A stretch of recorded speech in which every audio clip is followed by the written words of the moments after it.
The Wrestling Mayhem Show. Since 2006, the pioneer in pro wrestling podcasting. This show is brought to you by IndieWrestling.us and IndieWrestling.network for your independent wrestling entertainment. Slice on Broadway, supporting Pittsburgh podcasting with the perfect pepperoni pizza. Just wait, just wait, just wait, just wait, just wait. Wait for the perfect time, then attack. Don't give up what you want, take it back. Wait for the perfect time, then attack. Do what you have to do, make it last. Wait for the perfect time, then attack. Don't run for this, you change the plan. Wait for the perfect time, then attack. Wait for the perfect time, then attack. Wait for the perfect time, then attack. Don't give up what you want, take it back. Wait for the perfect time, then attack. Do what you have to do, make it last. Wait for the perfect time, then attack. Don't run for this, you change the plan. It is the Wrestling Mayhem Show, 989 Tuesday. We've been talking professionalized wrestling, and one Tuesday where we did a wrestling show, I guess. So we'll talk about that later in the show. And this is where the hot girls are tonight. I'm hot girl number 1 at Sorgatron, and hot girl number 2 is, in no significant order, I will mind you tonight, is Mad Mike. Yes. Be the hot girl that you know you are in your soul. Absolutely, absolutely. And then also no particular, also hot girl intern Tony. Hello.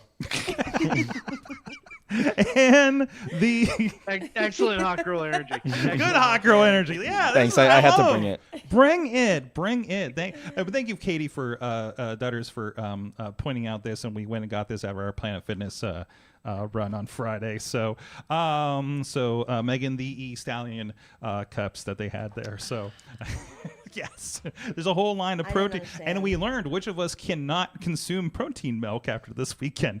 Most of us, turns out. Did not go well. Some of us have dairy issues, Oh, okay? okay. And there you go. Also with us is Dynamite. Danny Moe is with us. How you doing? Good. It's been a minute. You were on the first ever Wrestling Mayhem wrestling show last week. I was. Thank you for being a part of it. I was an honor. appreciate it. So it was a fun time, and you had a great match. We'll talk about it a little bit later with Liberty, a first time match. time. Wow, that was a fun one. I was hurting. It was good. It was good though. It was good. It was She good hurt. is- It hurt so good. She could give a clubbering. I'm editing some old matches from Midsummer where she's just destroying people in like 3 minutes. I'm like, oh my God, I forgot this ride that we've been on this whole time, right? And you got to be a part of it. I did. So, I did. but no, she's been doing great. She's on the come up, and I think that was a great thing. A great match you guys had last week. So a lot of fun. But we'll talk about that a little later. But anyways, this is a Wrestling Mayhem show, and we'll get into a lot of stuff. But first, there's a lot of things that have happened in the general professional wrestling world in the last 2 weeks since we did a proper podcast. If you haven't seen it yet, of course, we had the Gavel David Lawless on 2 weeks ago. Go check that out. We had a great chat with him about his career as he did his retirement tour here to end of the year in 2025. So that was a lot of fun. And still going through the clips and having fun seeing the things that pop up there. The one came up today about when Marshall Gambino made him bleed in the middle of a match with a chair shot. So it was a lot of fun reminiscing with him over the last 10 years of wrestling. It was cool to see that career too. So, but anyways, Mike, I think some things happened on the TV over the last couple weeks. I don't know, man. What was it? A couple of things maybe. All right, couple things. Nothing too crazy. New women's tag team champions, new WWE champion. Dominic Mysterio somehow became the AEW champion, and also the Iconics are free agents. I'm hoping to see them in the Royal Rumble. But other than that, nothing really happened. That was the news. You should do the news rundown every morning for us that we tried that one time. No. No. You're busy on the mornings. That's right. Teaching the youth of America. No, Flat out no. It was hard for the news guy to do it. That was a fun COVID project, though. Yeah, no. That was me off the cuff. Yes. I couldn't do. Yeah. Everything off the top of your head. Well, anyways, let's do the quick rundown here. So Drew McIntyre, 3 stages of hell in Germany, becomes the new champion by gravity. By cause of gravity and Jacob Fatu, which was fascinating. I was going to say, gravity in the form of Jacob Fatu. Yes, exactly. So, there is nothing that will make you go to the ground quicker than Jacob Fatu. I don't know because I've been watching too much while I'm playing too much Animal Crossing, but I don't know where we're going with, like, I don't see clear paths to WrestleMania now, which makes it more fun for me.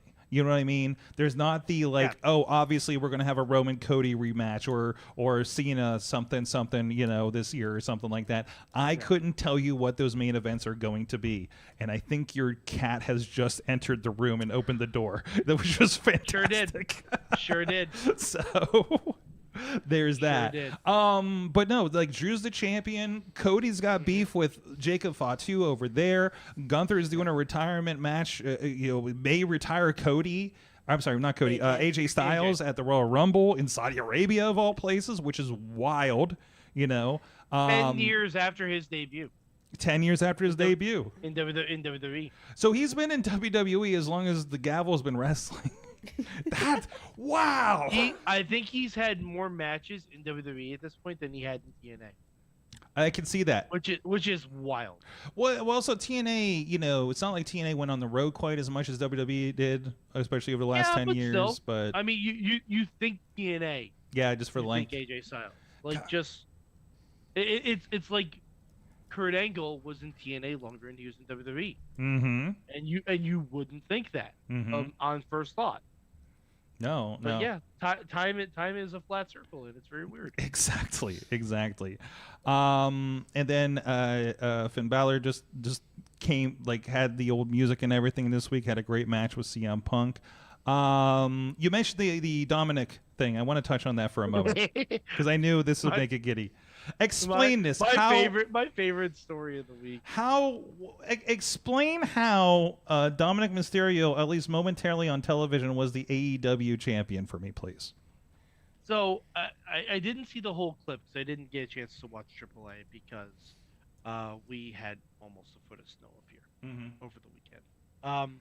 But with a lot of the El Grande stuff, they've been using AI-generated graphics to make it a little bit more stylized and to make it... I think it's kind of a meta commentary, like, hey, this isn't real. He's not a real luchador.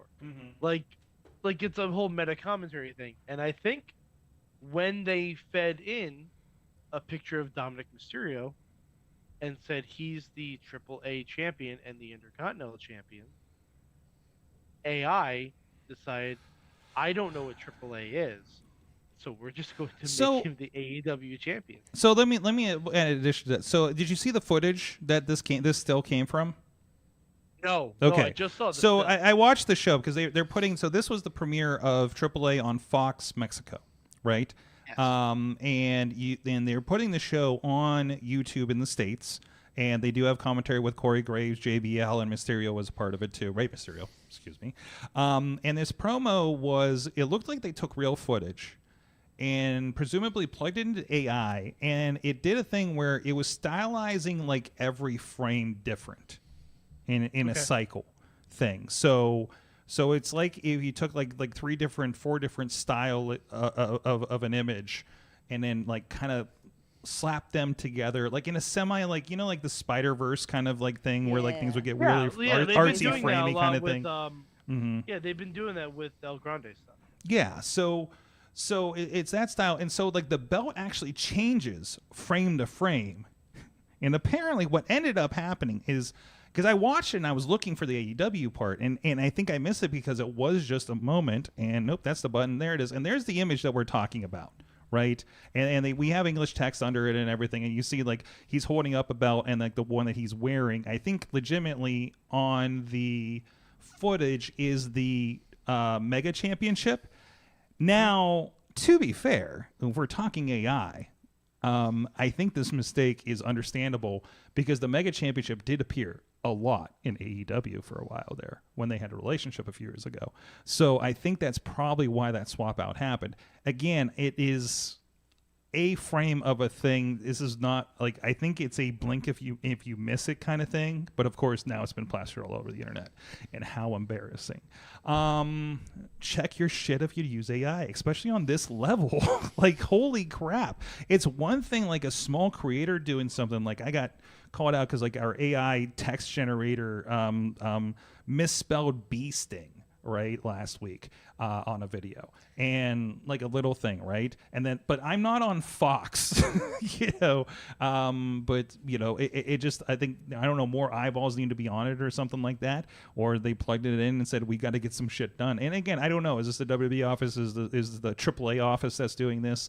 You know, are they as staffed as prominently as WWE is? Who knows? I don't know how that structure is when they brought them on board. So that'd be an interesting question to see. So, but again, it's just kind of one of those, like, it kind of feeds into that whole anti-AI thing, because it's being used poorly, honestly, in this case, from the looks of things. So, but yeah, I'm looking at the footage right now, and yeah, it's basically, it's what they've been doing with the El Grande stuff. I kind of like it because.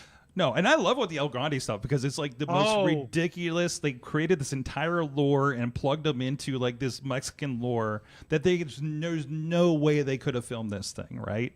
So, and then it's the closest we're going to get to a Lucha Underground revival. Absolutely. It's going to be an AI Lucha Underground in the long run. Sorg. You don't hate it though, do you? I would do it. You know, considering the things I was doing, Lucha Underground, yeah. Considering the things I was doing with Skeletor today and Sora, I'm kind of down with this idea. Okay, at the moment at least. So, but anyways, my laptop just died, so I don't think I'm getting any more news on here for the moment. So, Mike, what else is going on in the world? You said you watched the TNA show, the premiere on AMC. I did. It was a TNA show. Well, you had some debuts at least, some good familiar faces. Daria Ray, the former Sonya Deville, came into TNA and is going to be the new authority figure there, which is cool. And she also brought in Elena Black, aka Cora Jade. Good. So that's exciting. Well, that's interesting too, because Cora Jade was prominent on NXT when they were doing the early NXT crossover stuff, when they didn't really talk about it as much. So it's funny, if you have the TNA, I have the TNA online, TNA Plus, is it still? And there's a NXT and TNA, and it's from that era, from like 2024 when they started doing that. And it was always like people that they were doing nothing with in NXT at the time, right? Like Tatum Paxley, when really nothing was happening with her, and Cora Jade was here and there before they started. You know what? It's also getting them reps, because maybe we want to do something with them in the near future. Oh, absolutely, so absolutely. You get them more reps, you get them more TV time, and then Tatum Paxley became the women's champion afterwards. So you know, the TNA partnership has been fantastic. The WWE's getting a lot. Who is it that just got stuck in England because of visa issues, and they just ended up using him on the European. Leon Slater couldn't attend any of the TNA stuff, including the pay-per-view, because of visa issues. So he got a match on SmackDown instead. That's way cool. A match on. Whoops! Right? A U.S. title match. A U.S. title match. Yeah, a U.S. title match. He answered the open challenge against Carmelo Hayes. Yeah. Which was tremendous. By the way, he's currently the exhibition champion. Match. Yeah. So what a match. And you know, obviously, like I think there's a little bit. I don't know if you call it WWE's benefiting because they're just snatching who they want at this point. You know. Hey, but you know what? At this point, if you're in TNA, you might as well be in WWE. Yeah. It seems like a path back. You're going to make an appearance somewhere, somehow. Even if it's just like Matt Cardona was making appearances at NXT, ended up doing the Zack Ryder, ended up getting re-signed. Like, it's a gateway back, you know. Like, it sure is. I was like, when I saw all this stuff happen, I was like, okay, Elias is going to come back eventually, right? You know. Meanwhile, he's dragging people with horses on TNA. But he did make a cameo at the John Cena farewell. So sitting right next to Kevin Owens, who I'm sure was very confused who that person was. Had no idea. Yep. But I could see when his TNA deal is up, Elias coming back. And as I mentioned briefly, the Iconics, aka the Inspiration, are free agents. Hey, it's Royal Rumble season. You never know. Who knows? I think you're going to see a lot more. And if there's ever a time to get an infusion of an actual women's tag team in this hot as hell women's tag team division right now. Yes. Now is the time. Now is the time. And we could, not to tip anyone's hand maybe in Mayhem Mania, but we could get the Iconics versus the Bellas. Could we? Who wouldn't love? Why not? I don't think Bree's coming back. You never know. Yeah, you never know, but like it sounds like it's not in the cards necessarily. So we'll see. We'll see about that. AEW For a tag team championship, it might be in the cards. AEW I never got to do it. AEW got to steal away the Rascals from TNA, and Trey Miguel only for a moment, apparently. Most of them. Allegedly, Trey Miguel signed the contract to come in with the Rascals. They did ask for Myron Reed. Good for him. Because he always seemed to be the extra rascal for some reason. Yeah. But he's fucking amazing. He had a great match with Pretty Boy Smooth in Big League up in Erie a few months ago for that championship. So, like, okay, it's probably like a year ago. Honestly, it just time is weird. But you know. So you know, good for them, and I think that's going to be a good fit with that. Like, that tag division with AEW is fun, you know, and to throw them in there, I think is going to be a nice refresher for what they have going on there too. So, you mentioned some more free agents. Did you see Powerhouse Hobbs also is on that list? Oh, yeah. Yeah. That's a guy that needs to go through some PC and he will be perfect for those guys. So, all right. So this is a weird happenstance. I don't own a lot of AEW figures. Okay. Okay. I've only bought AEW figures of people I like. Okay. And right now, I only buy friends of the show. right now, there's a running trend. I want to see if you can point out what that trend is. Some of the AEW figures I've bought: Cody Rhodes, Okay. Miro, Okay. Penta, and Powerhouse Hobbs. You are the death dealer of AEW contracts. I have others, but it's weird. It's weird that approximately half of the AEW figures I own are now technically WWE figures. Oh, then now you're being put in a box for it. I see in the bandwidth zone. Yeah. So we'll deal with that here in a moment. Yeah, no, I just have all the. Because I have the live feed open. I have a Wardlow, Britt, Jericho, and Thunder Rosa, and I think that might have been a gift actually. I also have Wardlow and Britt, and I'm just waiting.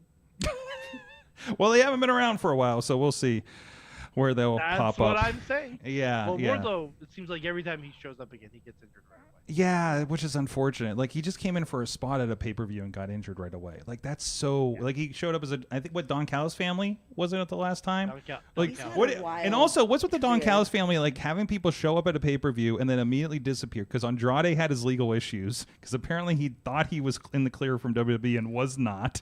So, and when they say he found a good lawyer, in my mind, that's Black Taurus.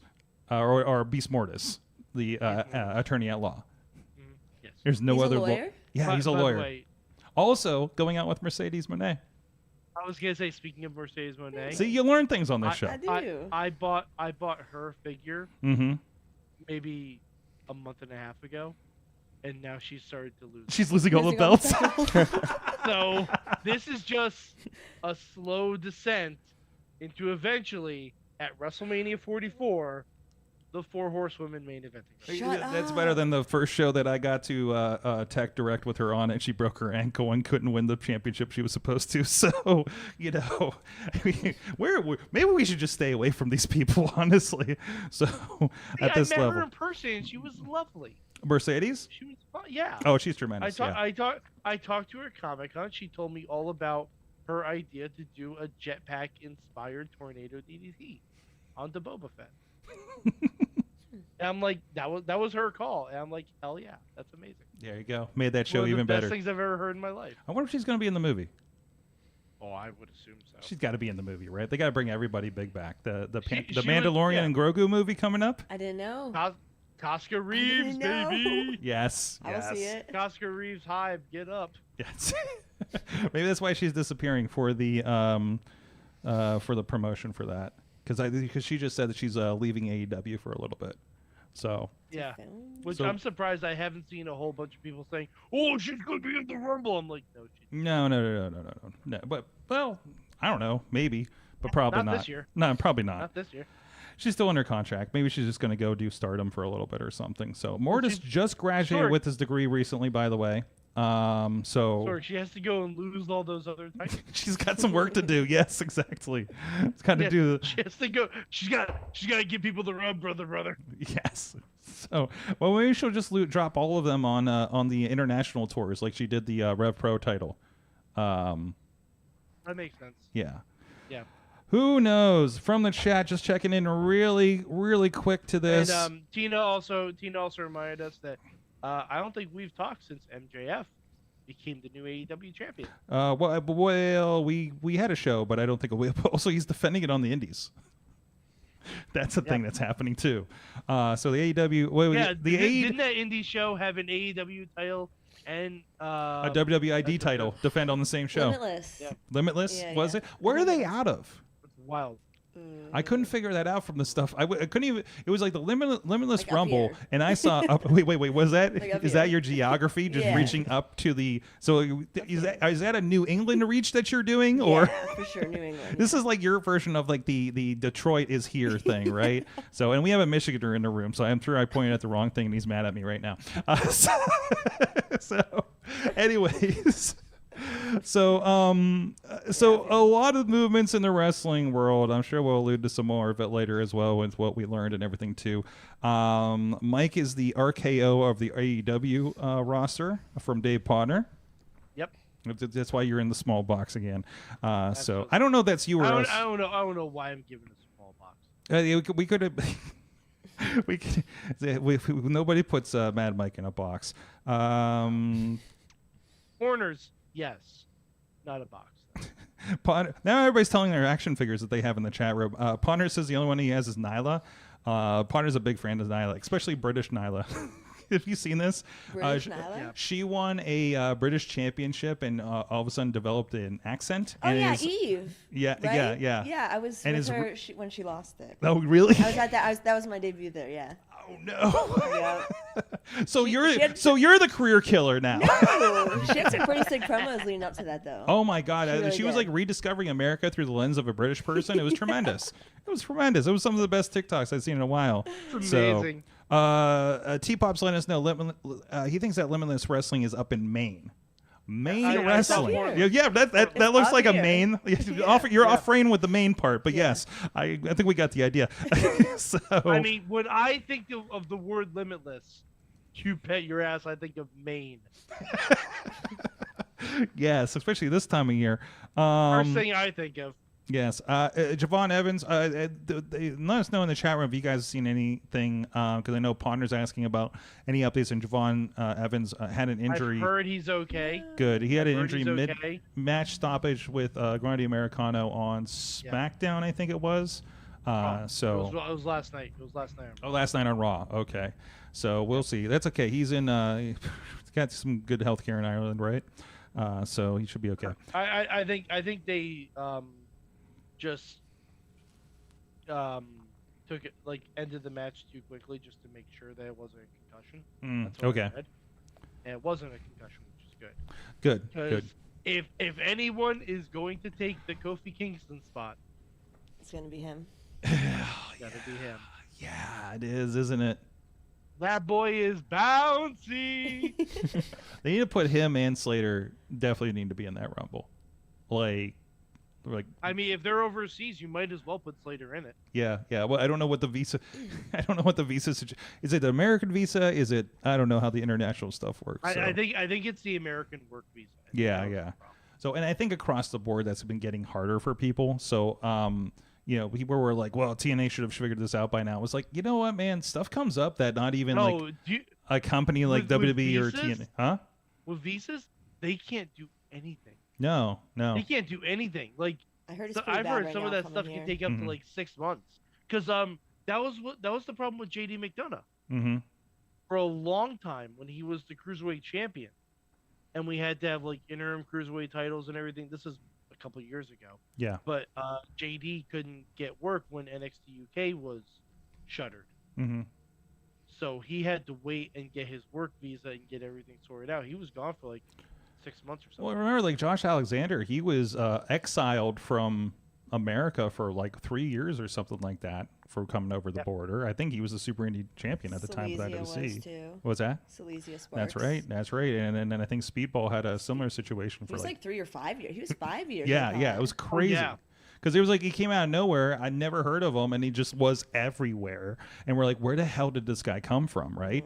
And then here he is doing like we were down there in Dallas when he did like 15 matches in 4 days or whatever that was. And as always, I think we filmed like answer 3 or 4 of them. So it just at WrestleCon. So and then the other team got the rest of them down at the Collective.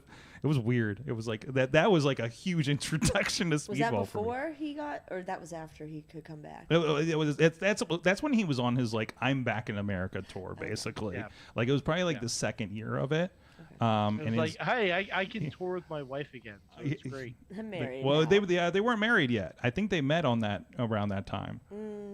If I'm not mistaken. they were- No. Oh, okay. No, they were together. Oh, okay. They were together because I remember seeing blogs about like, her missing him and everything. Like she would Oh. travel to the other country. She would get booked in other countries to see him. Yeah. Okay.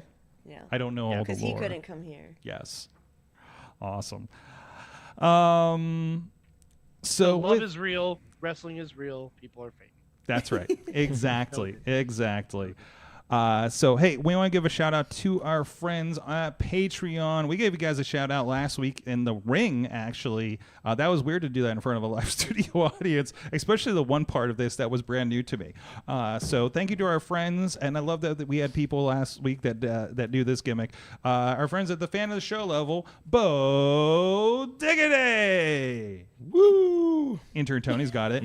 As well as Team Hammerfist, Tupac family, Bubba Brewer of the Triple B Podcast and APWF, Jason French and Tina Keys up there in Seattle. At the Poppy Club level, Dave Propod Podner. Hey, Tony, can you grab one of those posters for me real quick? Yeah.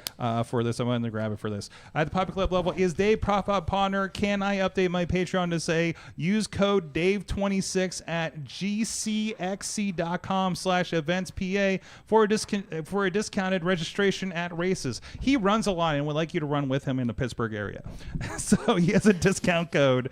And also, he's been doing Sora videos of him running with Cupid for the Cupid race. And I forget who he said he ran with for the other one. So he's been having a lot of fun with that. As well as Rats in the Trench Coat, Tony Kincaid, T-Pop, True Prince of Pro, The Riz at the Pizza Club level. And The Riz is not here this week. He returned to MDMA's home planet, apparently after last week's interesting incident. I did not know Riz could do a stunner, let alone a double stunner, and that is the most badass picture of the Riz I have ever seen. Dani, you saw that in person, Yes. at least backstage. Yes, Like that. I watched on the back. I just see this like, what the hell just happened? So there's that. And also, where are we at? Justin Cleaver, and at the manager level, Bradley, who also had a rough night last Tuesday. We To did be do. fair, every night is a rough night for Bradley. That's right. It was a new wedgie day for Bradley. We are actually at thank you Dani and the rest of the roster for signing the posters for last week's event. We're actually going to be sending these out to the Patreon supporters, at least the ones that weren't there in person here. So please send us your address. Sorg, Yes. You need to send me one of those too. Yeah, and some of our crew. I want we did one get of a those. couple extra signs, so That's awesome. Just to be safe. So, but yeah, we had go ahead. Sorg, I have breaking news for the Patreons. Yes. Breaking news. So as I don't know, Sorg, did you see my video last week? Yes, My- we my all watched your video last Yeah. week. It was on the big Okay, screen. I just want. I have a picture of people in front of the screen with your big head. So, guys, I'm not sure if you picked up on the clues. Mm. WMS Mania. Mm-hmm. It's about that time. Is it that time? It's that time, and I've been handed the keys to Mayhem Mania. Oh God. This is what happens when you go on I can't talk wrestling on the podcast hiatus because I work at Stanford, and we just gotta let him get all this energy out, you know, and let's give him the most exhausting thing of running Mayhem Mania. Oh, Sorg, this is not exhausting. I have spreadsheets. I have Word documents. Talk to me early April. I have props. You have props. I have props. I think we talked. There may be a live show integration at some point. Sure. We will figure it. There's some ideas. We will do it live. We will do it. So, traditionally, Mayhem Mania begins with the Royal Rumble. Mm-hmm. Not this year. Not this year. This year, Mayhem Mania is beginning with the patrons. Yes. They are getting in. They get a special little treat. Sorg. A piece of candy? Nope. Sorg, this year in Mayhem Mania, we were doing power-ups. Wait, like a video game? Yes. Like Yes, I have a spreadsheet of everyone who will earn a power-up and if they've used it or not. Okay. We have power-ups. Okay. And the way you win a power-up for all the patrons, I will have submissions open until the end of the week for Saturday Night's May event. Saturday Night's May event is this week, and it's Trick Williams, Randy Orton, Sami Zayn, and who's the fourth? Sorg, you remember? I think it's Damian Priest. Damian Priest. Thank you. I couldn't remember if it was Priest or. Thank you, research department. Oh yeah, no problem. Yes. So there's a fail 4-way to determine Drew McIntyre's opponent for the Rumble. Now, most people would have you pick the winner. That's not what we do on Mayhem. Oh, God. Picking the winner is too cliche. Everybody does it. I mean, everybody's like, who's gonna win? I'm gonna win. I want to know who's the first person eliminated in Royal Rumble, not the winner. You know, no one cares about the winner. No, because nobody Drew's gonna cares. beat them at the Rumble anyway. What I want to know is who is taking the fall on Saturday Night's Mayhem. Are you a booker now? What are you doing? No, it's a prediction game. Okay. It's a competitive thought experiment, Sorg. As it always has been. Okay. So, patrons. And if you want to be a patron, the Patreon rewards for Mayhem Mania this year, they're going to be nuts. Because for the first year, I'm not contributing to the Patreon. So now I can give people whatever kind of power I want. Wait, does that mean that Mayhem Mania will have less Mad Mike revenginess? No. No. No. Mm-mm. No, it'll just be in different forms. Okay. Okay. It'll be from a position of power. Okay, that's good to know. Rather than a position of sitting bitch. You know, it's fine. But on either message through Patreon.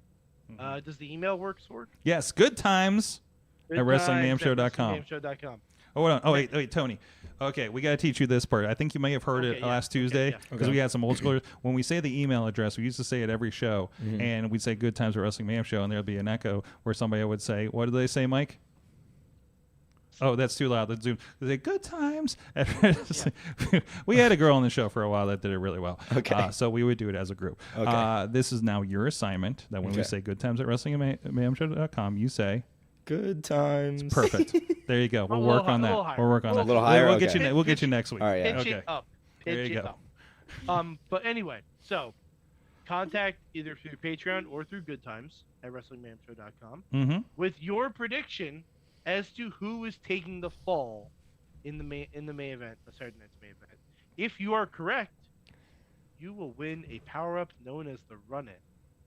And for those of you who get it, I will explain the power-up next week. There you go. There you go. And I think there's something on Patreon as well for tonight, or is this is different than the thing that's happening for Saturday Night's Main Event, correct? Oh no, the Saturday night's main event first, and then I'm going to we're gonna do something a little different for the Rumble. So there's sort of something on Patreon for you guys too about regarding Mayhem Mania with some rules and some ideas and some expansion of some of these ideas. So, anyways, our guest tonight, Dynamite Dani Moe, back with us. Did not climb a mountain this time. I did not. I So- didn't climb the Did you mountain see- last. I helicoptered. Somebody has She did. somebody's been there since you. I Yeah, saw. Have you seen this? Yes. Well, they're a little bit lower. Oh, okay. And Thank that you for the was- clarification. Yeah, they're lower, and I made sure. I was like, "Shit, how does it get beat already?" But it was an actual show. Okay. And they actually hiked up. Okay. Holodead. So, she had the. Oh, hot- Holiday was part of it. Yeah. Nice. It was like her, Bagwadi, and Zueli. I think they had a triple threat. Nice. Yeah, but they hiked it. This is on Everest. We talked about this last time you were on here. Yes. Yes. Wait, are you talking about the Holodead one? I think Or is it so. something Or maybe else? all mountains look the same to me. I don't know. No, I saw something that looked a lot like what you had done up on Everest. I wish I earmarked it now because now it's just in my memory berries for the last couple of weeks. It's got to be because Bagwadi just did it. They just went last month. Yeah. Yeah. Yes, it yeah, was. that sounds Yeah, right. it was Bagwadi, Holodead, and Zueli, and they hiked up. You Everybody- took a helicopter. Yeah, I cheated. But I went way higher. It would have taken us like 4 days or 5 days to hike up. Where, I guess a follow-up question to that, where were you, or do you know, in comparison to where Darby Allin ended up? I mean, Darby got to, Darby the got to top, the top, right? yeah. So But I think he only did a kickflip. Was his a kickflip? I think it was a kickflip. He did the yes. highest kickflip, Yes. yeah. Like he was at the point where he had to have the face mask and everything for oxygen, I right? think he made it all the way up. Mhm. Right? Yeah. Yeah. I was on I'm Count the honestly Car. surprised you did. What's that, Mike? I was honestly surprised you didn't do a coffin drop from up there. yeah. Why? He might have just kept going down. Yeah. You might not have come back. That might have been done after that if we did that. My statement stands. It's Darby Allin. Yeah, that's true. That is true. But anyways, but still, like he didn't wrestle up there. You still have that. Yes. Yes. He could have had the men's because mine was specifically women's Mm-hmm. because there was supposed to be a guys match, but shit got too crazy and expensive and it was not prepared, so Mm-hmm. they had to do it on land. Yes. And again, checking the last episode we had Dani Moe on, we went through that whole story, and you had a knife. I did have a knife. I did have a knife. What's it called? Shit, we had to look it up. Yes, we did. So Starts with a K, I think. yes. I don't know why I did an Australian accent. Well, I know why I did an Australian accent for that. Like a K bar knife or something. I don't know. You That can cut sounds about anything right. you want with it. Yes. Have you cut anything else with that? Like, haven't have cut you anything. experimented with it? No, like, it's still in- it's like, still in can the I case. cut it? Is your peanut butter jelly sandwich cut in thirds now with this thing? Like, I would slice at an angle. If in I were to angles? slice. There you go. There you Angle go. slice. Well, now you're gonna have that. I mean, that could be some TikTok videos for you. So I got this. Slicing with it. I got this from my Everest match. Cut my Wha- chocolate bars What with can it. we cut with it? There you go. Cut your protein bars. Cut your whatever, wherever the case may be. So, anyways, we you were earmarked to come on the show, anyways. You know, just as a been a catch up minute. and anything. But then I love that anytime like, hey, I need to have you on soon, and then I see you all over my feed in the news for something. You got to have a what looked like a really cool experience. Attending a seminar put on by Bailey Yep. recently that had an interesting guest as well. Can you tell us a little bit about that and how that came about for you? So I saw her post on, was it Twitter or X, whatever it's called. Mm-hmm. I was like, oh, I should do that. And I'm like, nah. And it was generally kind of like camps, like kind of a seminar kind of thing, like Yeah, usually she gets just- advertised. Yeah, it was just supposed to be like a seminar, 3-day seminar. Mm-hmm. And she said whenever she made that video, she had no idea what she was doing. Mm-hmm. She's like, I was saying stuff and I had no idea how to make it happen. Mm-hmm. Like the transportation or the house that we were staying in. Mhm. Or she had no idea how to do any of it. But so she made that video and all we had to do was fly ourselves down. Mm-hmm. But I didn't want to do it. I was like, I don't think I'm good enough to I'm not going to get picked. Mm-hmm. Hundreds of women are going to message her and send an email. I was like, nah. But I was like, F it. I'll do it. Because originally I was like, shit, it's the same weekend. It was supposed to be me and Channing versus Katie and Derek. It was, but they filled it in with Mimi. So I was like, no, I don't want to miss that match. It's going to be too cool. But I was like, this is once in a lifetime. So I got my shit together and messaged Helms and Angelina Love. I was like, can I put your name on me when I send this email? And they both said, yeah, definitely do it. And I sent it, and I got the Mailer Demon freaking message back where it's like her email got effed up. So You had a bounce back on your Yep. email. Okay. Yeah. 3 times. And I was like, shit. Is this like not real? But she was notified about it, and she had to contact Google because so many people like sent emails. And she said there was like 300 good ones, and then there was a bunch more that didn't follow direction. So she didn't even look at those. Probably ones. weird fans or something like that too. Or people that just didn't follow directions. yeah. Or people who've had like 5 matches. They're like, yeah. I mean, there were some like very new girls there. It's just like they didn't follow the directions on what she asked for. What kind of stuff was she asking for? Just a couple matches, show yourself, and have somebody like of higher stature, like to put on your name. Okay. So I don't even know what I sent in mine, but I sent 3 very different matches. I was also listening. She was on the Stephanie podcast.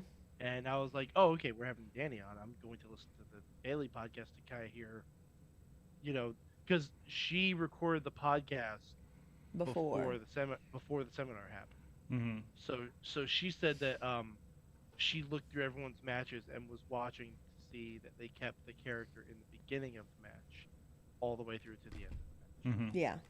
He said that was one of the big things she was looking for, and like, I guess So, I did my job. yeah. I said, wait, let me see it. Let me see what Well, I isn't said. that a big thing? I've heard that discussion around training as well about like, you have your character, you come out the curtain, but you get in there and you're doing a wrist lock and you're just doing it like everybody else. Like, where's your, what was it? I think Al Snow was doing a lot of good stuff with this in a seminar I was watching where it was like, what did it say, the moves in between the moves kind of thing? Like, where's your character The come out? in-between. Is that in between, He right? would always put over the in-betweens. And I was like, that's why I had to work on real bad Yeah. when I was down there. But yeah, so and that's probably what we're talking about, right? So Okay, hold on. Let me see what I sent.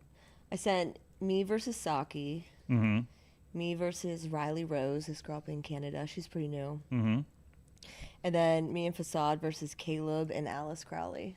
ooh, So it's 3 very different matches. This is very different opponents too. I was heel in the Saki match.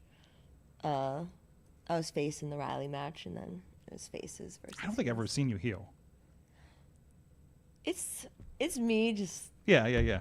Just, Different? just angry, Different? just with an angry face. I think I actually smile more in the heel matches. Better. Than I do in the babyface matches. Excellent. But when I was at the seminar for like the final match, she put me as heel for the 2 matches that I had there, which was like, shit. And I think some people get in the trap, especially early in their career, right? Like I remember, I've talked about on the show sitting with like Walking Wild early on. He was doing 2 days of Ring of Honor, and like, oh, he was face one day and heel the other, and he's like, oh, I haven't done heel in a while. I'm just like, dude, do it. Just put it out there. Worst thing I can do is give you some advice until you go the other way, whatever, right? Yeah. So but way back in 2010. So tell me more about this, like your experience, kind of getting into it. Oh shit. Well, I didn't see the email at first, so I went over to England for my debut for Eve. I was sick as hell. I should not have went. I was so sick. I had 3 debut matches for 3 different companies, and I could not breathe. But the girl I wrestled, Sapphire Reed at Eve, she and her tag partner, AV, they had applied for it. And when after we had our match and everything, I was like, yo, did you get your email back? She's like, I did, we're going. I was like, oh, I didn't get the email back. She's like, oh, dang. I go back to my room at like 4 a.m. I'm just like scrolling through. I'm like, holy fuck, I got the email. I was like 3 days late to getting the email. I was like, oh my God, I almost like missed out on this opportunity because I didn't freaking check my email properly. But it was pretty cool that like both me and her and AV all got on. And so I emailed her real quick and I was like, yo, I'm down, let's go. And I booked the flight while I was over in England. So booked that real quick. Nice. Yeah. Fantastic. But it was nerve-wracking, like even accepting it. Because I was like, who's all there, and then they sent out an email and it had everybody's emails in there, and I was like, sick. I know like 8 people. Feels pretty good. So you had a nice like bubble Yeah. around you a little bit. Yeah, I felt like a little bit of safety, and then I was like, I didn't really know the other girls, but now we're all besties. That's awesome. Yeah, no, again, like I was telling you like beforehand, like I like, because like I didn't know what was going on, and I just kept seeing all these pictures of just like. It looked like you were just having a girls' day by the pool most of the time, and I'm like, what show is she doing when she's with all these people, right? Because you know, I was never around any of those, like the girls Right. in that photo. That was like first time meeting all of them. Yeah. I think for the pool one, yeah, I think that was the first time hanging out with them. But that day specifically, that was a Friday, and the seminar was Thursday, Friday, Saturday, and Thursday after we were done, Bailey's like, yo, I got called for SmackDown. And we're like, oh, dang. She's like, I really want to be there for day 2, but like there was a bunch of people that could take over. Like Katie, who is Lyra's original coach from Ireland, she was there. They flew her in, and or Natty could have taken over for her. But she was like, or we could train at 6 a.m. And we're all like, 6 a.m. training, let's go. So we all woke up at like 5, got picked up at 5:30, and trained from 6 a.m. till 10 or 10:30. And then we had the day to ourselves. so you had lots of pool time. So, yeah, so like a lot of people went back and took naps, showered, because it was a really early day. Here's a picture from your Instagram. And I'm just like, wow, they're just like having a day. Like, what is going on right now, right? You It know, was You a guys day. you guys were all in the same Airbnb, right? Yes, it was the coolest Airbnb. I was gonna say that had to be. Were there like, were you just like shooting at each other in the middle of the night or something like that? No. I don't know. There was only a little watched bit of Jordan- wresling I going watched- on. There's only a little bit. Mike doesn't know how the girl slumber parties go. So there's a lot of questions here, okay? The basis for my reference is Jordan Grace suplexing Julia in the snow when they were in Germany. Okay, So I'm yeah. like, we did does not- that just randomly happen? I don't know. I'm asking. Well, I say we were in Florida, so not so much the snow part, but you know. Oh yeah. There was only like a tiny bit. Somebody, Janai was trying to teach Nikki how to do the hook kick, and I was just like, "There you go. Here's my face." I was like, I don't know what you're doing to me, but just don't get my teeth, please. You guys alluded to it. For those that maybe don't know the background on this and maybe haven't read the stories and everything like that, like I know you listen to the podcast and Dani, what was it that Bailey was trying to do with this seminar that was so unique? You know, that you know, other than being working with Bailey, you know, like what was she trying to kind of accomplish with this that you guys can kind of tell us? Bring the women together, which Okay. that's not really like I feel like everybody's out for themselves, but she wants the women to work together, because if we work together, we can help each other out and then just level each other up. So she just wants women empowerment. So it was a training / like get you all together so you're all building a community. Yeah. More so. Yeah, and it's cool because like we're all in like a group chat now, so it's like everybody's like sharing each other's shit and like rooting each other on, and like I don't know, it's a whole new like group of people to help boost each other's careers. So is this too, like we observe, like, you know, we see on indie, you know, we talk about how much is happening on the main shows, you know, there's usually typically a single women's match, right? Yeah. On a show. So is this combating like that kind of situation that we see regularly, that not enough of you guys are getting together except for like one-on-one half the time? I don't know if that was really like touched on specifically, but I wasn't around the area. Was Shine the one up in Chicago?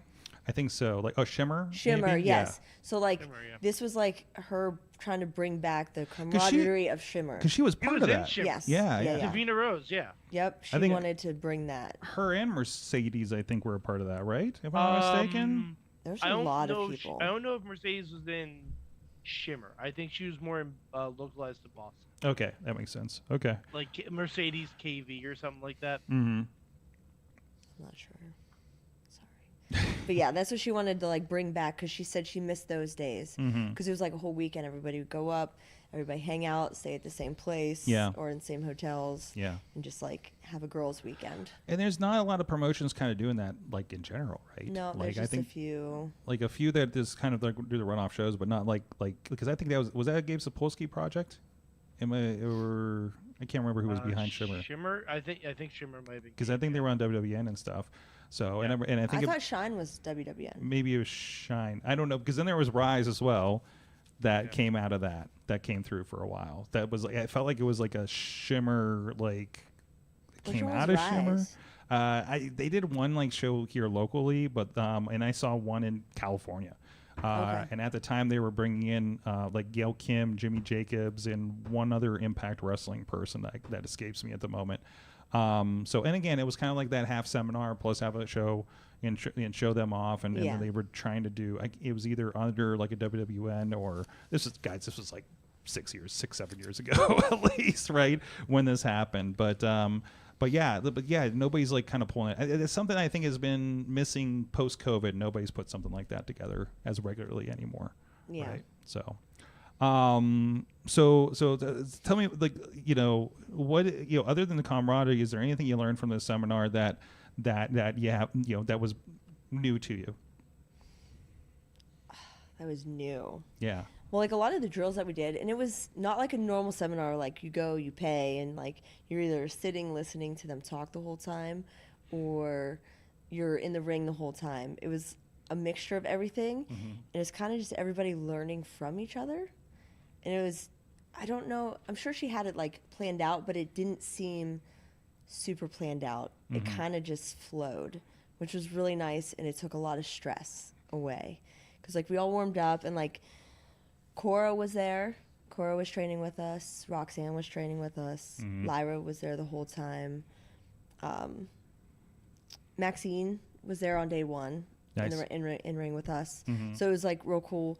So we just did a bunch of different drills, and we kind of learned the natty drill that they do down at the dungeon 2.0. Okay. Which is a little confusing, but there was like so many of us, and like we had already like had 3 hours of training at that point, plus we did a workout earlier in the day. But it was like the way she does it is like to create a match without being a match and keep it as training, and it like you jump in and out each person, like each corner. But that was probably the newest thing that I learned, but I'm still just like, I don't even understand what the whole thing was, because we had to run through it differently, so everybody didn't get to do it. I was only in like a 4-piece of it, which was taking a lot of heat. And there's a picture of me laughing during the heat part, and I'm like, oh my god, why am I laughing? But I think Bailey was like down on the floor next to me saying something, and I'm just like laughing as I'm getting like stomped out in the corner. But I don't know, the natty stuff was pretty cool, and it was fun doing different drills and like intertwining things that we had already done in training, but in a different way. And then seeing everybody try things for the first time, and then just people being really excited about being able to do something or try something new and being able to succeed in it. It was pretty cool. Awesome. And it's really cool actually now seeing everybody going back to their like home promotions and like showing the stuff that they did. And like, because Bailey said the big thing was take all of this information and give it. She's like, do not keep any of it for yourself. I want you to share this with everybody, which is a really cool thing. And I hope everybody does share. Like, I feel like I spewed off a bunch of stuff because like I had shows, but like I didn't have training classes like to go to at the time. I just was going show to show, and I was just telling like who wanted to listen or who was asking me questions, and I was just like barfing on them like with all this information. I'm like, not sure if you understood anything I just said, but here you go. But you never know, and it's repetition. You never know what's going to like kick in somebody's head later on and stuff, right? So yeah. But I actually got to go down to IWC with Katie last weekend, I think, and I got to show him a bunch of stuff. Nice. And I felt really cool about that. Nice. And it was fun to run through a bunch of it again. Yeah. And Katie's like, I'm totally using all of this. So I hope their new class Oh, gets to have fun with it. absolutely. Like, and I'm sure Katie's doing a great job down there with and everything from what I'm seeing. So, but hey, everything that makes everybody better, because it's every. I'm thinking every trainer in the city I hear we're completely different from each other. You know what I mean? Yeah, each school in Pittsburgh. Like I want to go to each of the schools so I can just like give them. I think that's really cool too. And I think all the schools are really good about bringing in different talents like that. You know, because I think most have somebody who's done some TV or worked with TV. Yep. And that's where anybody's trying to go, right? Yep. So no, absolutely. And correct me if I'm wrong, Cena was there at the seminar too, right? He was. That was Yeah. crazy. Like, so that was on day 3, and we were having matches that day. So Bailey sent us Friday night. It was pretty late because she was at SmackDown. So we got the email really late on who was like wrestling who, and so she said, "Come like ready, like hair done, makeup done, and you could put your gear on there." So we're all like ready. We're all warmed up, and everybody's just talking, getting their stuff together because we're going to start doing the matches. Like, I just remember looking over my shoulder. I'm like, oh my God. And I was like right with Gabby Forza. And I was like, dude, it's fucking Cena. I was like, Cena's here. I was like, oh my God. And then like everybody started looking, and then everybody's like freezes up. People were crying. I'm like, oh my God, what is happening? And then, so we're all just like, everybody gets their shit together and like. I was say, what percentage? How many girls were there again? 22 of us. 22. Yeah. What percentage fell apart in the moment? In the moment, I don't know, but by the end, we all cried. Listen, I'd probably be crying All of too. us cried, for sure. Yeah, really. 10 out of 10. 10 out of 10. There you Like, go. I want like what percentage had like a Cena poster up as their response to your wrestling? How many had Like in their rooms? Like, How I many- would say the biggest Cena fan in that room that it touched the most was Sapphire Reed. Oh yeah. Yes. Like, she is Cena fan, like, #1 out of that crew. So I think it was crazy for her. Like, next level. Like, she just froze. Oh. Like, she was literally just like this, just like head down. AV was in front of her. I'm like, is she okay? And she's like, she's fine. I was like, oh. She's just like in the zone. So I think she had like the most impact in that aspect. Like, she's #1 Cena fan. Like, they posted a video of them last year going to Wembley when they were out there, and she's decked out in Cena, and her and AV like were at the ramp, so like they noticed that they could get on screen. So every time like somebody would do their entrance, they were like leaning over the barricade. And then this year they got to be medical staff, like last week. nice. They got to be medical Nice. staff. That's awesome. Yeah, That's in cool. Wembley. That's cool. That's But awesome. yeah, so I'm really happy for them. And like AV, there was a picture. It was Charlotte's entrance, and like AV's leaning over and out to be in the photo for like the still shot. And then freaking Charlotte takes a selfie with them and posts it on her shit. Yeah, that's awesome. Yeah, yeah. That's so cool. See, stuff like that, that's the stuff that if you eventually like get to WWE, that's the stuff that I used to have to look up and find. So like Oh. first appearance, like because like Roxanne, I think was on an episode of Total Divas. What? Yeah, When? like as a fan, getting like a selfie with Natty or something like that. That's Yeah. pretty sick. Yeah, it's wild. It's wild. Some of the stuff that like the talent mentions, like, oh yeah, I was on such and such a show, and then we can go back and we can find it. Especially if Like they're it's great. It's up front. it's crazy to see stuff like that. Now you even Like, have you even have all that kind of stuff, like, you know, when they do the dark matches and stuff, and they take a lot of time with the fans or the house shows. There's still a camera on them that I'm sure is Absolutely. kept. So for reasons, you know, You just gotta get that you know. footage. Yeah, you just gotta It's like, can you get somebody like Mike's position in the research department is like this person. Oh, they were at this show. Okay, let's see who we got. You know, Dude, when I had my tryout, I was this close to getting footage of my promo that I cut. But I didn't get it Man, because shouldn't that have- person got you knew- fired. Oh no. I was like, damn it. Because like I pulled my teeth out. And then that's the reason I had to do the whole tryout with no teeth. And I'm like, oh my God. Oh my God. Can you get that footage? I think I don't know. You might have some friends there. I think Who it was knows? June 2018. The tryout stuff is so there's a couple different like windows. The tryout stuff is a lot harder to get a hold of because that doesn't typically get released to the wider feed unless there's stuff that they know that's on there that's going to be used. That's an editing's tea on a server because not in your department. Because all that stuff has to be ingested and everything like that. So if it's not ingested, then we can't really search. I'm sure if I get signed, it'll surface. Because I did get the email. I from can guarantee that. I can guarantee that. Yeah. Absolutely. I can guarantee That's for your YouTube documentary. Dude, I look like a child there. Your Netflix Unreal episode download to yes. Oh man, no teeth. Before they were so tiny. Wait, what? Before they were superstars, if we ever bring that back. Cheese and 6 teeth gone. And we'll get your mom taking pictures with the gavel and gory. No, it's my dad. It's your dad. Oh, it's your dad getting pictures with everybody. Yes, exactly. I have the one Beastman picked my mom up at that last Enjoy show. She was so scared. He just scooped her right up. She's like. Oh man! I mean, I'd be terrified if Beastman tried to pick me up too. So we were literally just standing next to each other, going for the photo, and he just like picks her up. It's like I won't say who, but we were on a work trip and somebody ran into Effie's mom at the airport. It was a very small airport, and we're just like, what are the freaking chances? I don't think I've ever met Effie's mom. I haven't either, but. I think she was wearing a GCW shirt or something, so it stuck out.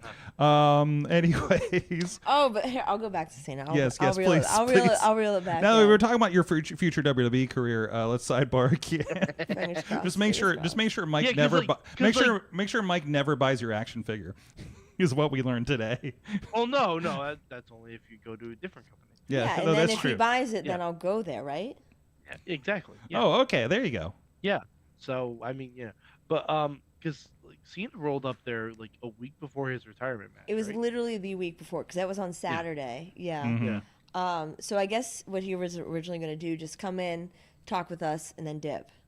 But he said he's a busy man. He's a very busy man. Dude, like a Saturday. Like how many interviews did he have that week?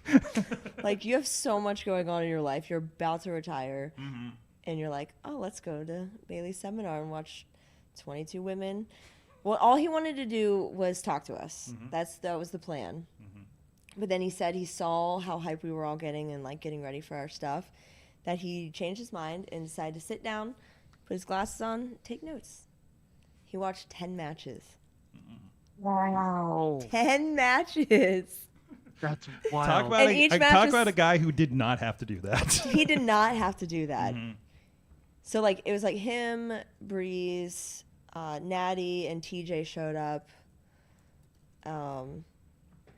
and Katie was there, who was Lyra's coach. I think that was the main people that were there, like taking the notes, and Bailey.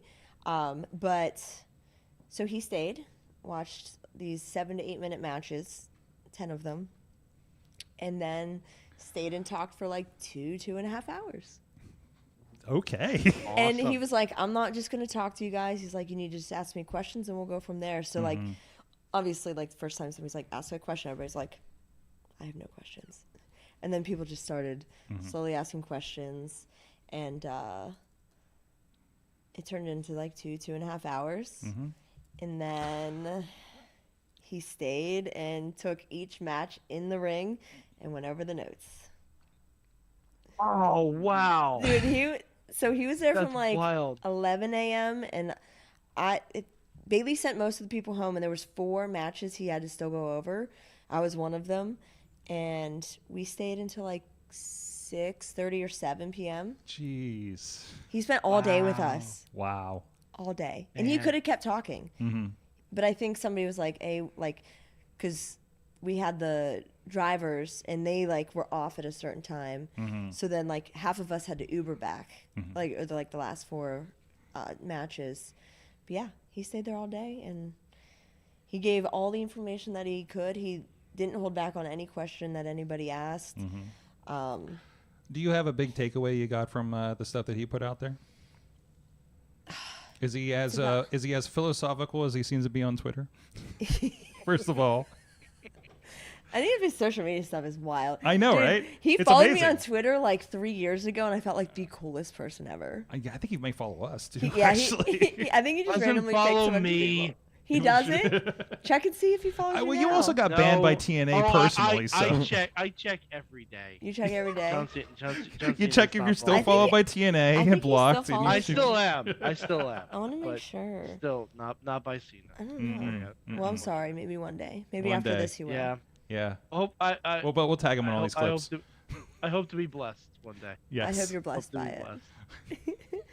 But his thing was about it's about the story Mhm. and not the moves. Mhm. And a big thing he said when watching matches to like learn, it's like I watch a match. If I'm watching a match to watch and like learn something from it, I'll watch it 3 times. Mhm. Watch it once just to watch, and then watch it to watch one person, and then I'll watch it back again for the other person. Or if I'm looking for something specific, like to learn a comeback or to learn how to like fix the end of my match, or like just how to like build something different, like depending on what I'm watching that match specifically for. But I do it 3 times, which is excessive, but I need to do things like a million times. Watch it, write it, do it. I like that focus though. That's really interesting. Mhm. That's really because you're really like honing in, like, are they in their character for the entirety of the match? Like what is the story that they're trying to tell? Yeah. What's the story that they're trying that the opponent's trying to tell? That's really cool. And it's not even necessarily like that. It could be watching for moves, watching for selling, watching for whatever it is you're watching for that match. But like, because I can watch something once and like have no idea what I watch or remember 0 things about it just because you're watching it and then you're done. So I have to do things multiple times. Where was I going with this? Things you learned from your time with Mr. Cena. With Mr. Cena. Yes. Oh, so his thing was watch the crowd Mm-hmm.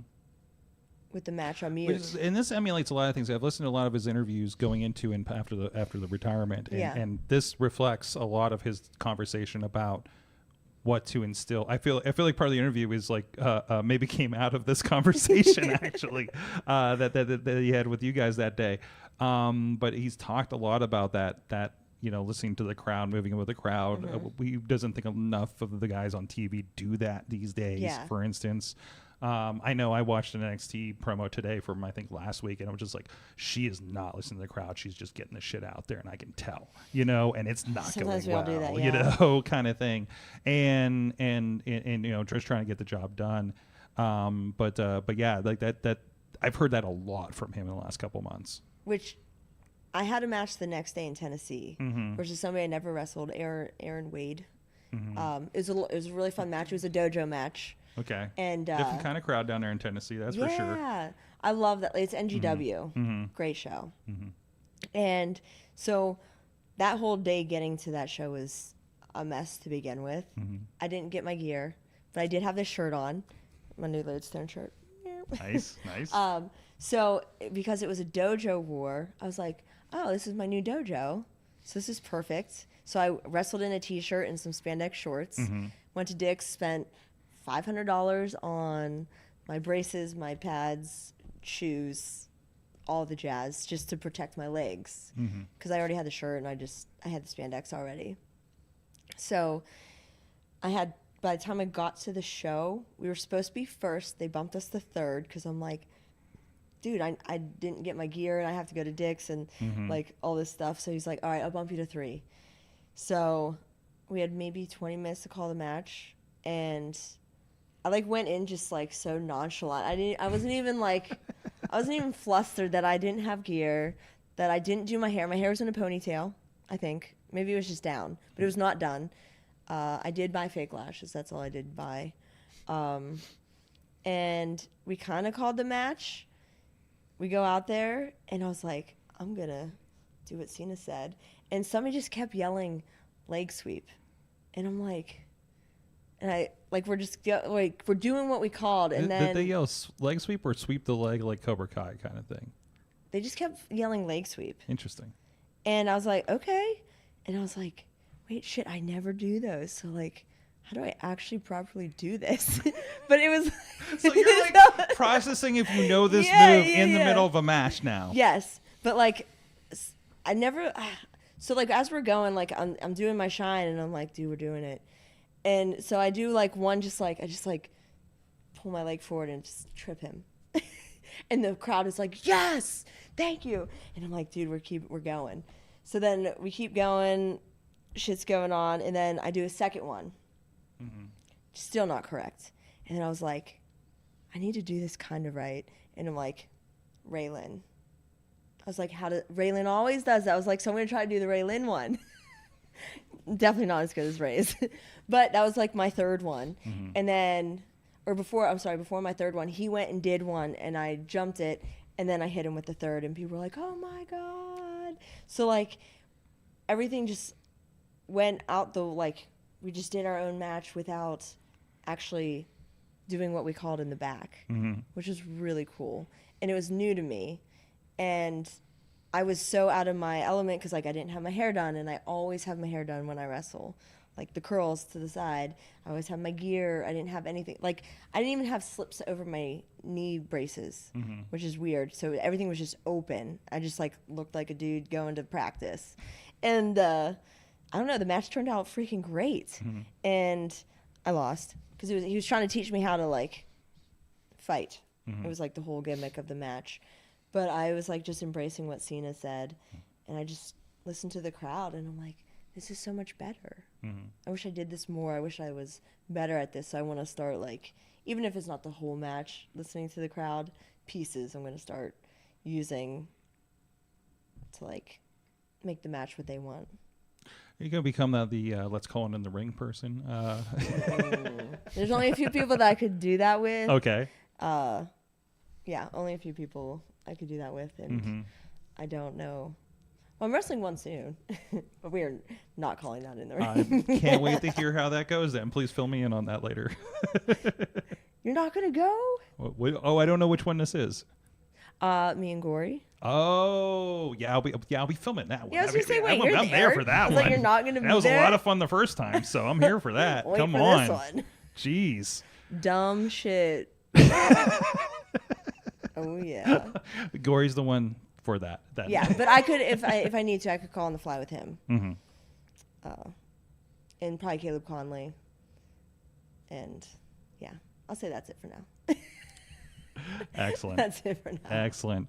Well, hey, thanks for sharing with us. I'm going to ask you, like, we're going to do what we learned from wrestling this week later, but I'm going to give you, like, what's your big or odd what you learned from this seminar maybe later in the show. So I'm going to give you a little bit of time to think on that.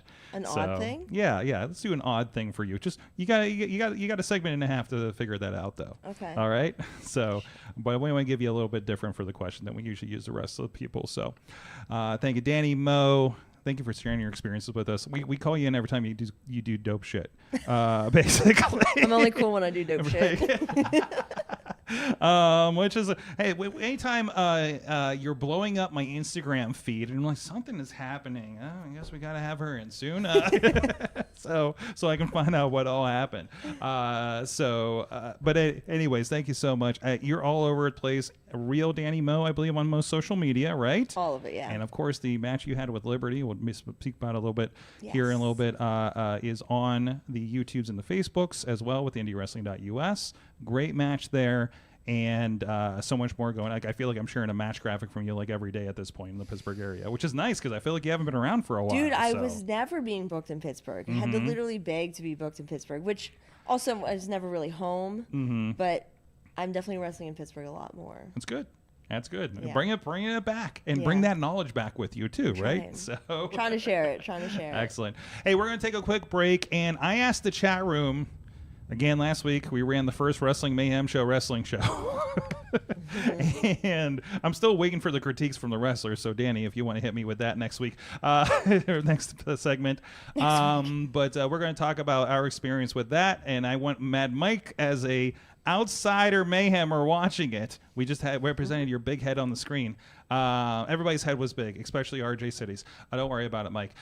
So we'll be right back in about 2 minutes. I wasn't worried until you said that. We'll be right back after.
Sidekick Media Services. We are your sidekick in business for social media, video production, and more. Find out more at sidekickmediaservices.com.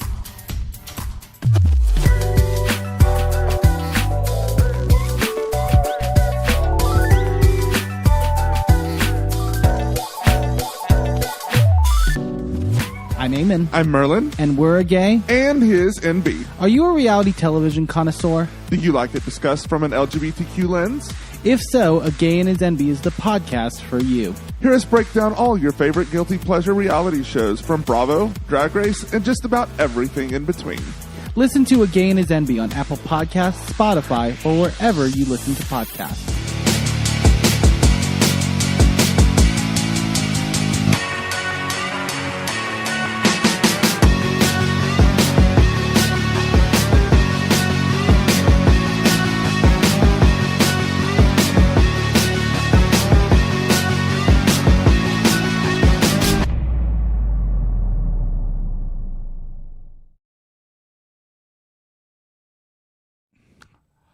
We are back. Wrestling Mayhem show. Danny Moe's still hanging with us.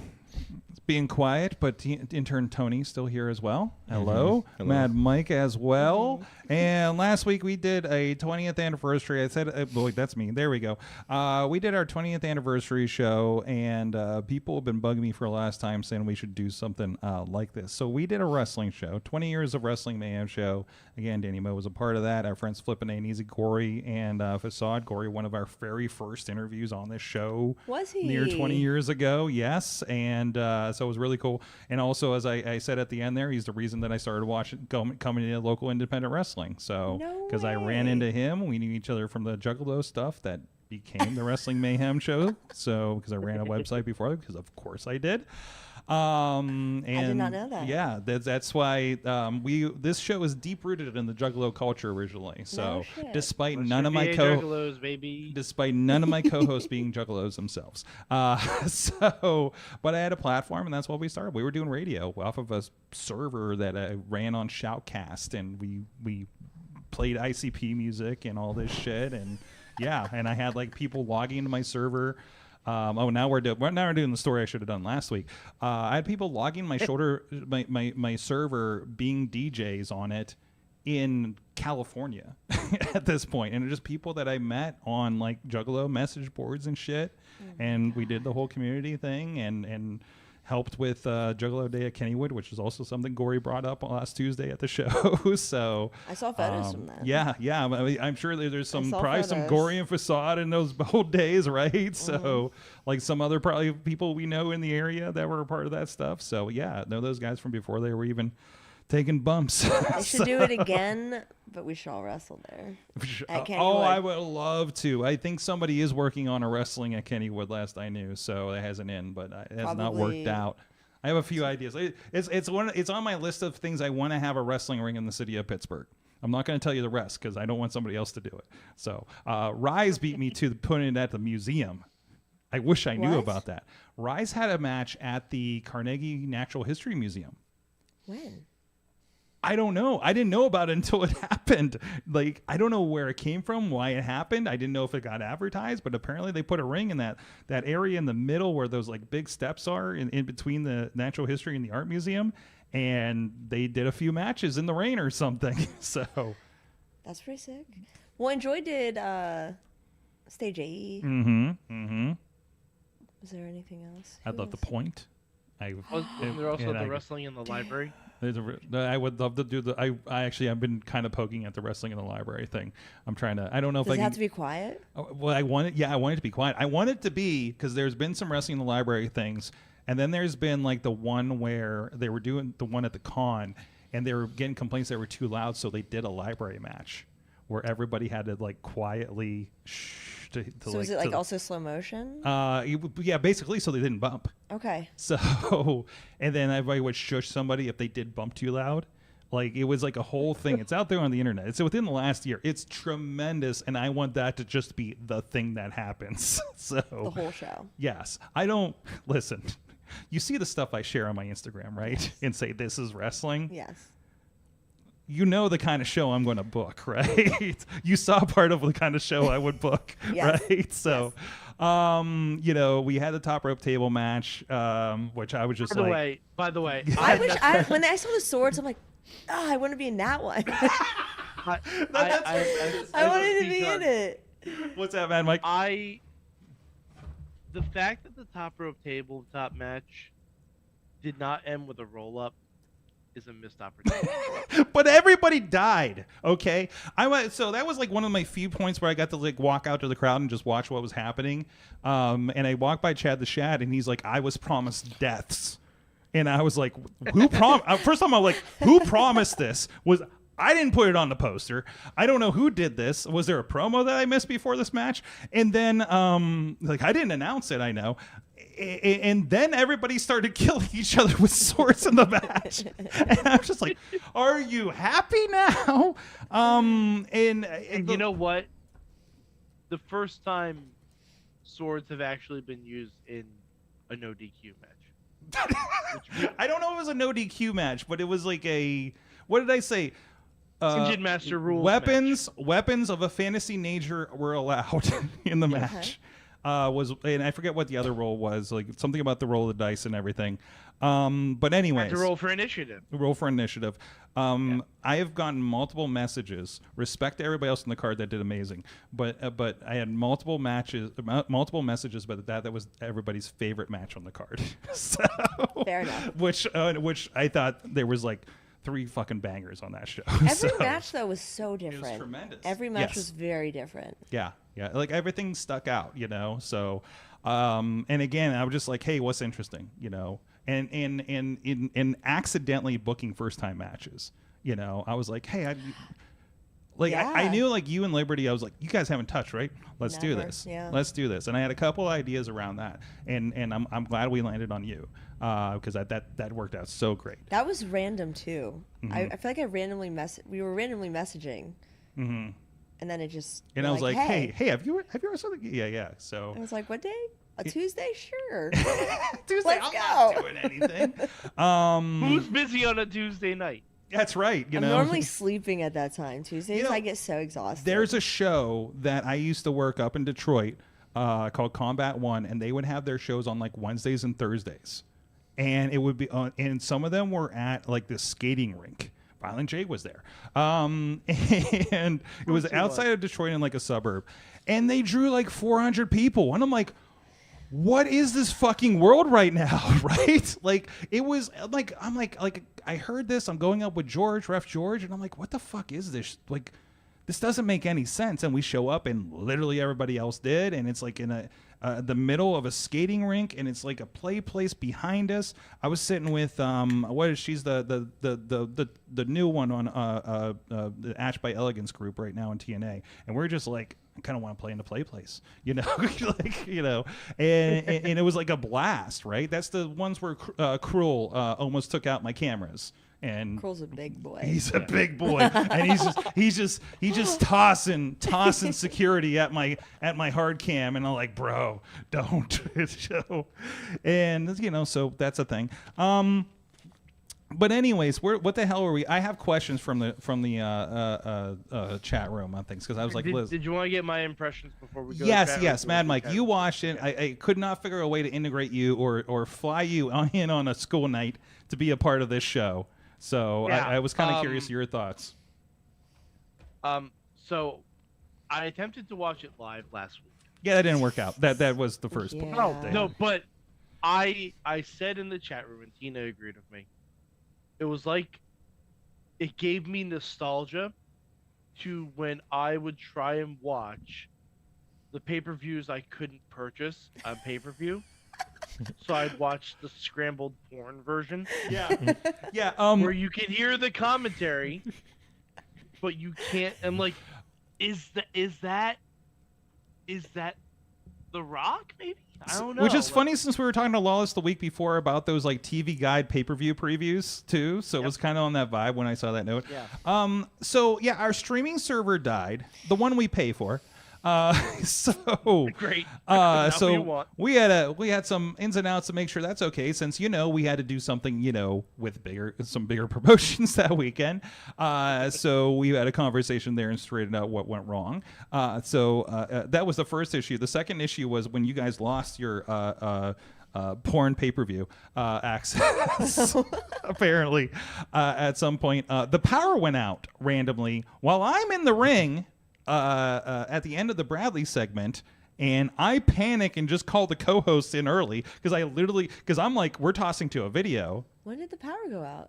At the end of the Bradley segment. The Right power before my match? Right before your match. You don't have titles in your match for a reason. So if you notice and look back, yeah, that's why Tron didn't come up, because we were still rebooting things back there. So Sorg, basically, you and Paul Heyman both had your first big show have power outage. Yes. Welcome to the dance. That's pretty cool. Just like Paul Heyman. Like Paul Heyman. And I had the ear tech. I had the headset around my neck. Yeah, you had the ponytail. I had the you ponytail. Had the headset around. You're Sorg. I know I've been called the American Kevin Owens. Mm-hmm. I'm hereby dubbing you the Pittsburgh Paul Heyman. Oh, thank you. I don't know if I want that actually. So, well, I was so flustered. I mean, okay, your checks don't bounce. We'll see. We'll see when I do a paid show at some point. So, hey, but as of right now, 100% accurate. Will I be the one? Will have the next Balls Mahoney type person is going to come to my house looking for me? Who knows? Who knows what the future's going to hold? So, actually, Jimmy DeMarco's already kind of done that. I was so flustered. Jimmy did? Well, what's that? What Jimmy did? I said Jimmy's always been to your house, just kind of looking for you. That is true. I'm kind of like waiting for that to happen again, especially since he called me out on that one video last week. I actually did. I was so flustered. I was supposed to put my hair down, which I did, and then do a promo where I was going to kind of dig into Dr. Feelbad and said, "Oh, I'm a promoter now. Now I have to shake hands with everybody." And then I put my hair down, and then I forgot to do the promo because we were doing whatever to set up for the next match.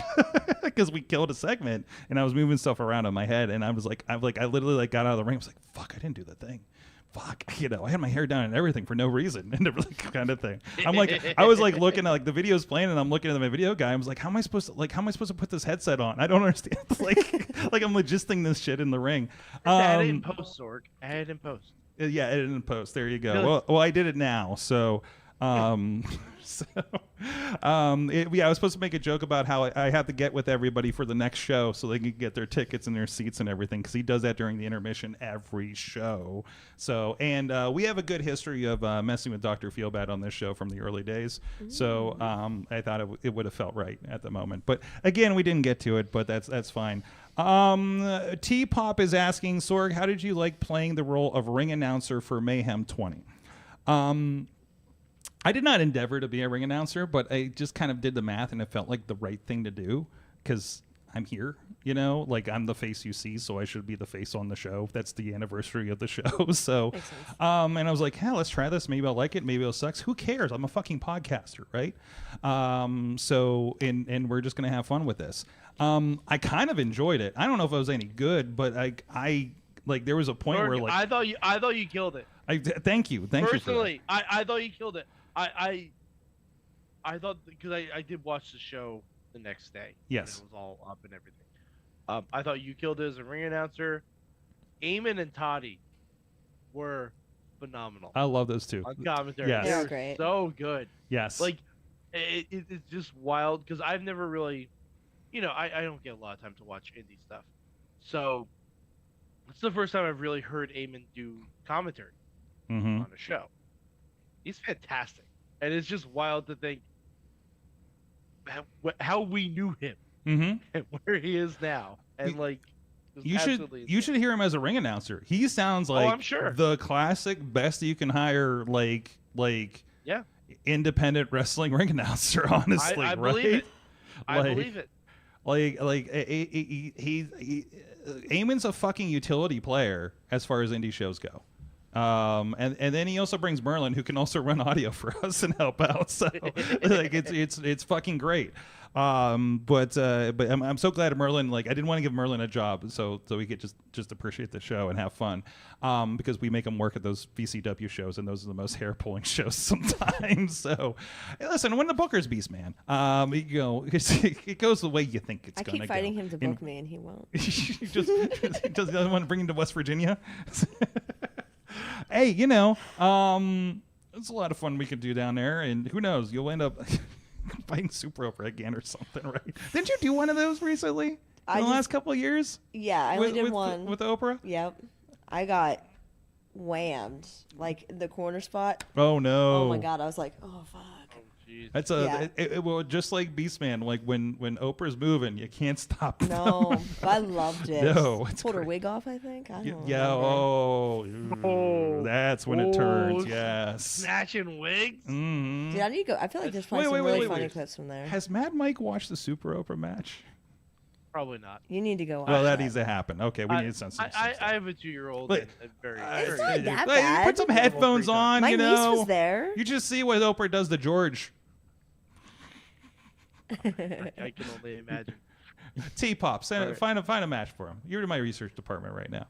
So, anyways, no, I appreciate it. There was actually, I always appreciate being a videographer over all these years and kind of having the best seat in the house. Yeah. Honestly, for wrestling matches, has been like kind of the coolest fucking thing for me the last 15 years.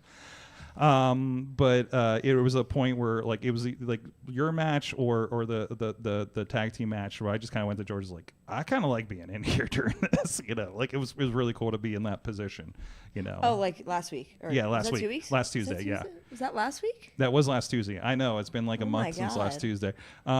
So because I've done like 4 shows since. So, but no, that was a really cool feeling to be in there and like feel like kind of like it felt like I didn't feel out of place, in there.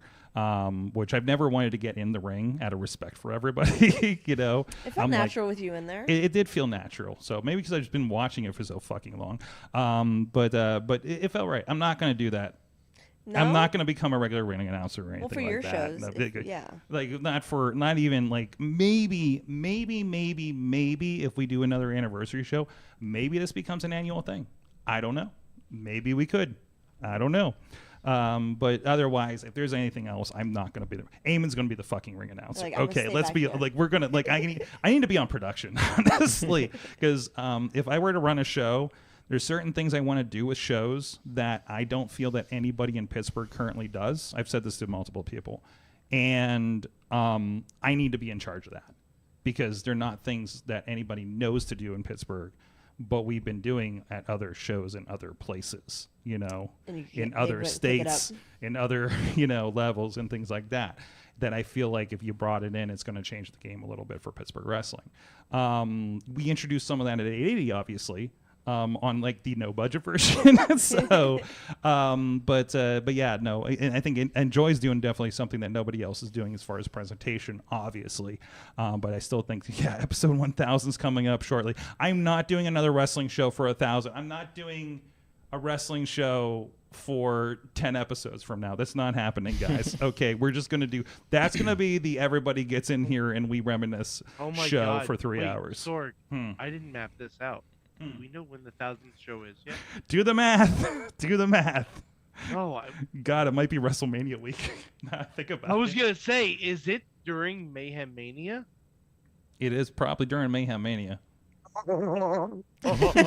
Oh, brother. Oh my God. Oh, boy. Okay. I got something to plan during midterm week. Oh my God. I think you During need, midterm you need week. Flexer here Hold for on, that hold one on. for sure. Mm-hmm. Hold on, this is 989. Hey, he's gonna math that kind of stuff. Pawner asked Sorg for the choke slam. How could you do that to your son? Also, how detailed information did you get, or just the general how matches should go? That I got, or how that I gave? It's just... Sorg. Wait, hold on a second. Yeah. Mayhem 1000 Mm-hmm. is, I think, a week after your birthday and a day before mine. That's cool. And it's also before Mania. Yep. Okay. And so also, I need to wait a figure minute, out wait a what minute, we wait a are minute, doing wait. Mania style. Mike, isn't that also the week for that other thing that we've been talking about that we haven't told people about yet? The week after. It's the week after that. The week after.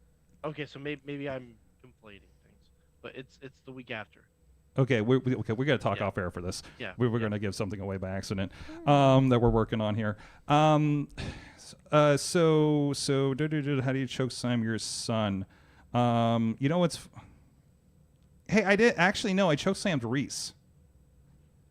I feel like Reese is always getting beat up by everyone. I I beat him up. I beat him up like 2 weeks ago or 3 He weeks wasn't- ago. no, Guys, Honestly, guys, I've chokeslammed my son. It's not that hard. he's not the one that was supposed to get that. Oh, They couldn't make it. The person who wanted to be in that position couldn't make it. can you say who it was? Oh, I don't want to because it might happen. I don't know. So, but there's somebody who really wanted to be in that spot. So, and I was like, yeah, okay, I think I can do that. How do I choke slam? And then like they showed me, and it was funny because Beastman then goes like, do you know how to do it? And I was like, well, I think I do this, and this. He's like, hold on a second. And he like walked me through it. Duke Davis came up to me this weekend about this and gave me shit about that. He's like, you got to work on your choke slams. I'm like, it's my first one. What do you want? So, and I'm sorry I'm not 7 feet tall like you to deliver a choke slam. Also, Yes. we picked the smallest guy. It looked good, so, Sorg. Thank you. It looked Sorg. It looked good. It looked sword. It looked Sorg. It looked good. It Um, looked really good. I did worry I was going to kill him halfway through it, though. That's why I went down with him. Because I Did was you like put him in? Did well, you keep I going? picked him up, and then I realized I was driving too hard. And I was like, oh, no, I got to pull back. And then I just, yeah. It Um, looked really good, though. It looked really good. and I love that Beastman didn't even know that was happening. I love how much I didn't know about Riz. I didn't know about the end of the Riz segment at all. I was just like, you guys get together, but is it like, they're like, hey, can we try this? That's fine. I talked to you guys briefly about what we were going to do with your match. Yeah, and you were like, And wait, honestly, what? I'm like, and you it was guys, best. It was for the best. You guys, what's that? I think it was for the best. Yeah. Switching it, yeah. Well, that's also like, listen, I don't know how the fuck, I can't. I'm hiring people that know to do their jobs. Okay. I don't know what goes into your job. Like I don't know. I just show up. Yeah, you just show up and be badass or whatever, right?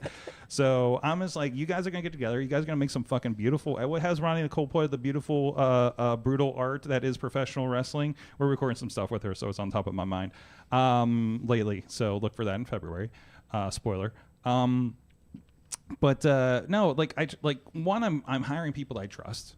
Yeah. You're right. We're asking people to do the show that I trust, between you, Gory, I know Brandon and KC every week. I'm just like, hey, I know you guys are going to do something fucking cool. Make sure this and this happens. Don't fuck with the pit fuck guys. We're good, we're good with that, and that's it, There was a couple matches where I was just like, I don't care who goes over. You guys figure it out, I don't care how this ends. I just want it to be fun, Yeah. And it's like, and we're not in story. It's a one-shot show. Like, other than like making sure, weird things don't happen with belts, Yeah. like that's the only guidance there is on this thing. We're borrowing from other people, so you got to consider that. How many different titles were defended? We had 2. Because there's the pit fight, tag Pit fight titles. and the TNF, yes. Okay, so Yep. that's cool. Yep. Which isn't even like, it's cool. Not even a women's title. Technically. that's just That's just the title. So she won it from some guy named John, I think. Ultimate Warrior style, by the way. Really? They did the honky tonk Ultimate Warrior with it. It was great. It was amazing. I like some. That guy's cool. Yes. Yes, if though weird and hugged me. So yeah, that was interesting. Anyways, will there be another show? Stay tuned. We'll see. I might have a little bit of the bug. So, yeah, I can't thank enough the people, including you, Danny, that were a part of that show, behind the scenes, in front, even the people that were not technically working the show, that scrambled to get the power back for us from the crowd. Chachi, was it I think Chachi and Matt or Chad or somebody were involved there, and they got locked in the back room at some point during the show. Like there's a whole like side, like when you like watch like there's a story that's like, this is the stuff that happened to these characters while the main stuff was happening. They're fighting the fucking Godzilla or whatever. Like that's like the story happening on the side. Like there's like a WMS Unreal episode that can go into this that from all the stuff that happened around that show. So Mike, it was actually a veiled reference to the hidden Mayhem lore, where someone gets trapped in a closet. Who got trapped in a closet? Remember the McMitches segment? Oh, that one. We're not bringing up McMitches. I'm pretty sure. No, but I'm somebody just asked saying, me to bring that up for last week, and I'm like, that's a little too deep of lore, and we have no video, so that was the audio days. Like you'd have to make that video for it to be a real thing. We're not getting into that. That's too inside. You could probably use Sora to make it. What's that? You could probably use Sora to make it. The app? The Sora app? Oh my God! Can we do an AI McMitches for Mayhem 1000? Oh my God! Transcribe it, plug it in. Let's see what happens in Sora. Oh fuck! Okay. All right. Can you put a pin in that on Slack? Somebody put that in Slack for a to do for later, please. That's the kind of stuff that got Grok pulled down from X for something like that. No, you know what? If we put in those segments, the McMitches segments, and I cut them out and put them in like one file and posted them at some point. It might be on YouTube. I'm pretty sure we're going to hit the guardrails of things you can't do in AI or something, but probably on Grok. Sorg, we're all about pushing limits. Yeah, exactly. I couldn't even make Skeletor breakdance on Sora today, so I'm just watching random indie matches. Anyways, so there's that. Again, thank you everybody for being a part of that. That was really cool to be able to do that. And thank you everybody that came out to view the show and hang out. It was really cool to see the OG Mayhem crew just in the corner having a good time. It was really, really fucking cool. I was very jealous. I wanted to be there so bad. Well, we'll have to get you at the 21-year anniversary. Well, and then we'll obviously have to have alcohol at that one because we'll be old enough to drink. I'm just saying, I now have a lot of free time in the summer. In the summer? Because I am a teacher. Well, since the word Sorkstock was put out there and just got put out again by a Beastman in the chat room, so Beastman's here? Beastman's in the chat room, yes. I'm just saying, I would very much. If we do Sorkstock, you'll ring announce. Oh shit. Okay. Let's do it. Guys, that's what you want to do. Thank you so much. Speaking of so much time, thank you to everybody that supports the show, including our friends down the road here, the OG, the original Slice on Broadway, somebody else that's grown tremendously over the last 15 to 20 years. God, I think they started the same year as us. I think I saw on their Facebook, actually. So they've been supporting us, supporting Pittsburgh Podcasting with the perfect pepperoni pizza for every Tuesday that we ask, and we're here in studio. Oh, there's some back there still, yes. Unless Tony ate the rest of it.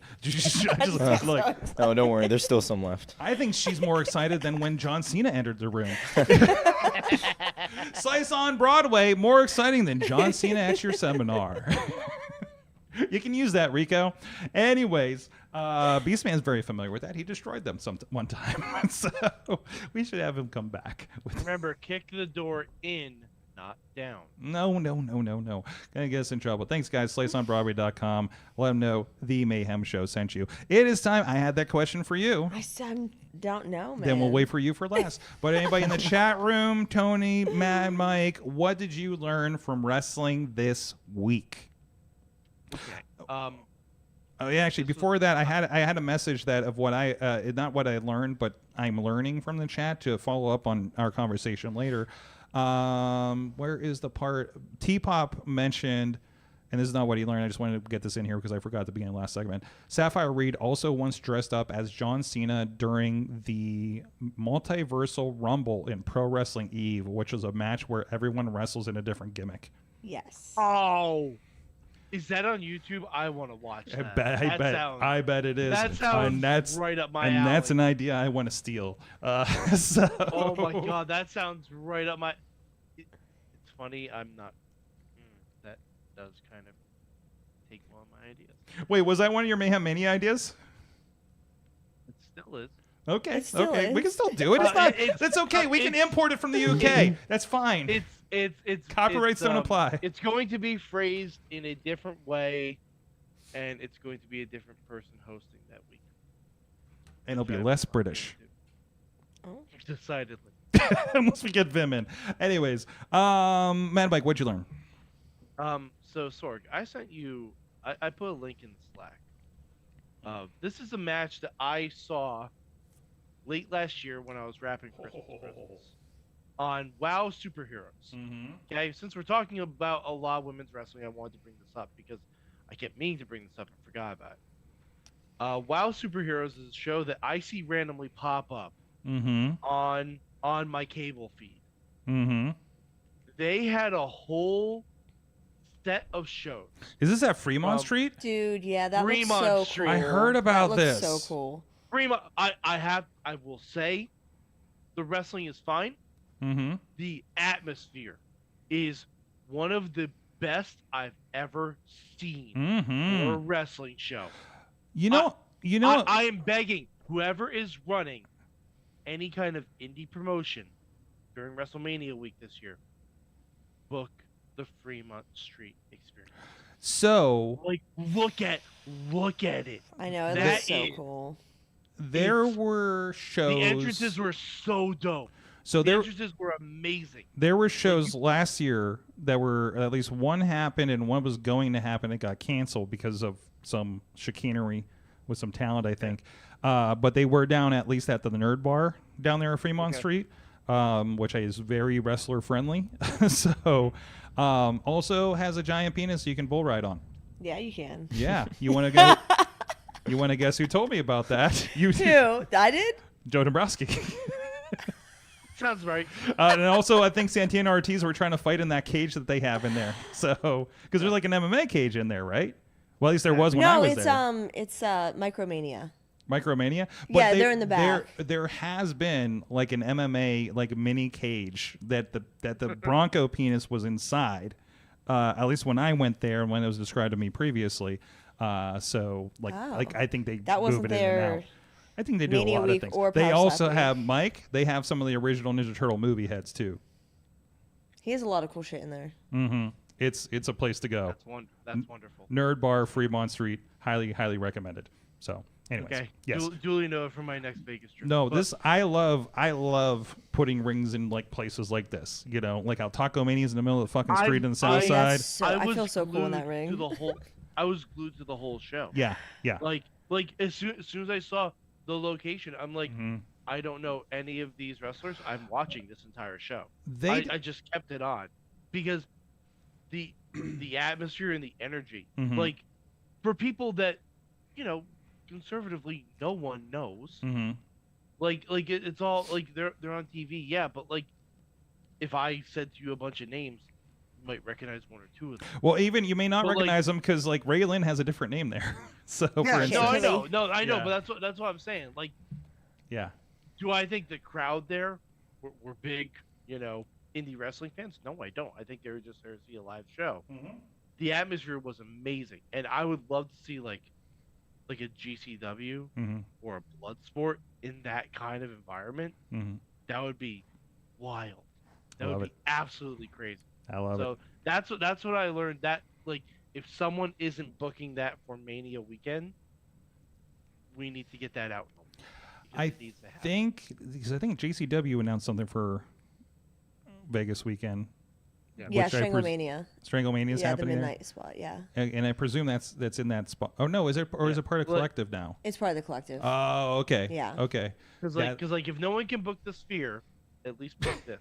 Listen, nobody can afford. I don't know. UFC did the spear once. Maybe WWE will eventually. You know, Wait, like UFC did the sphere once? Yes, they did in the last year, I think.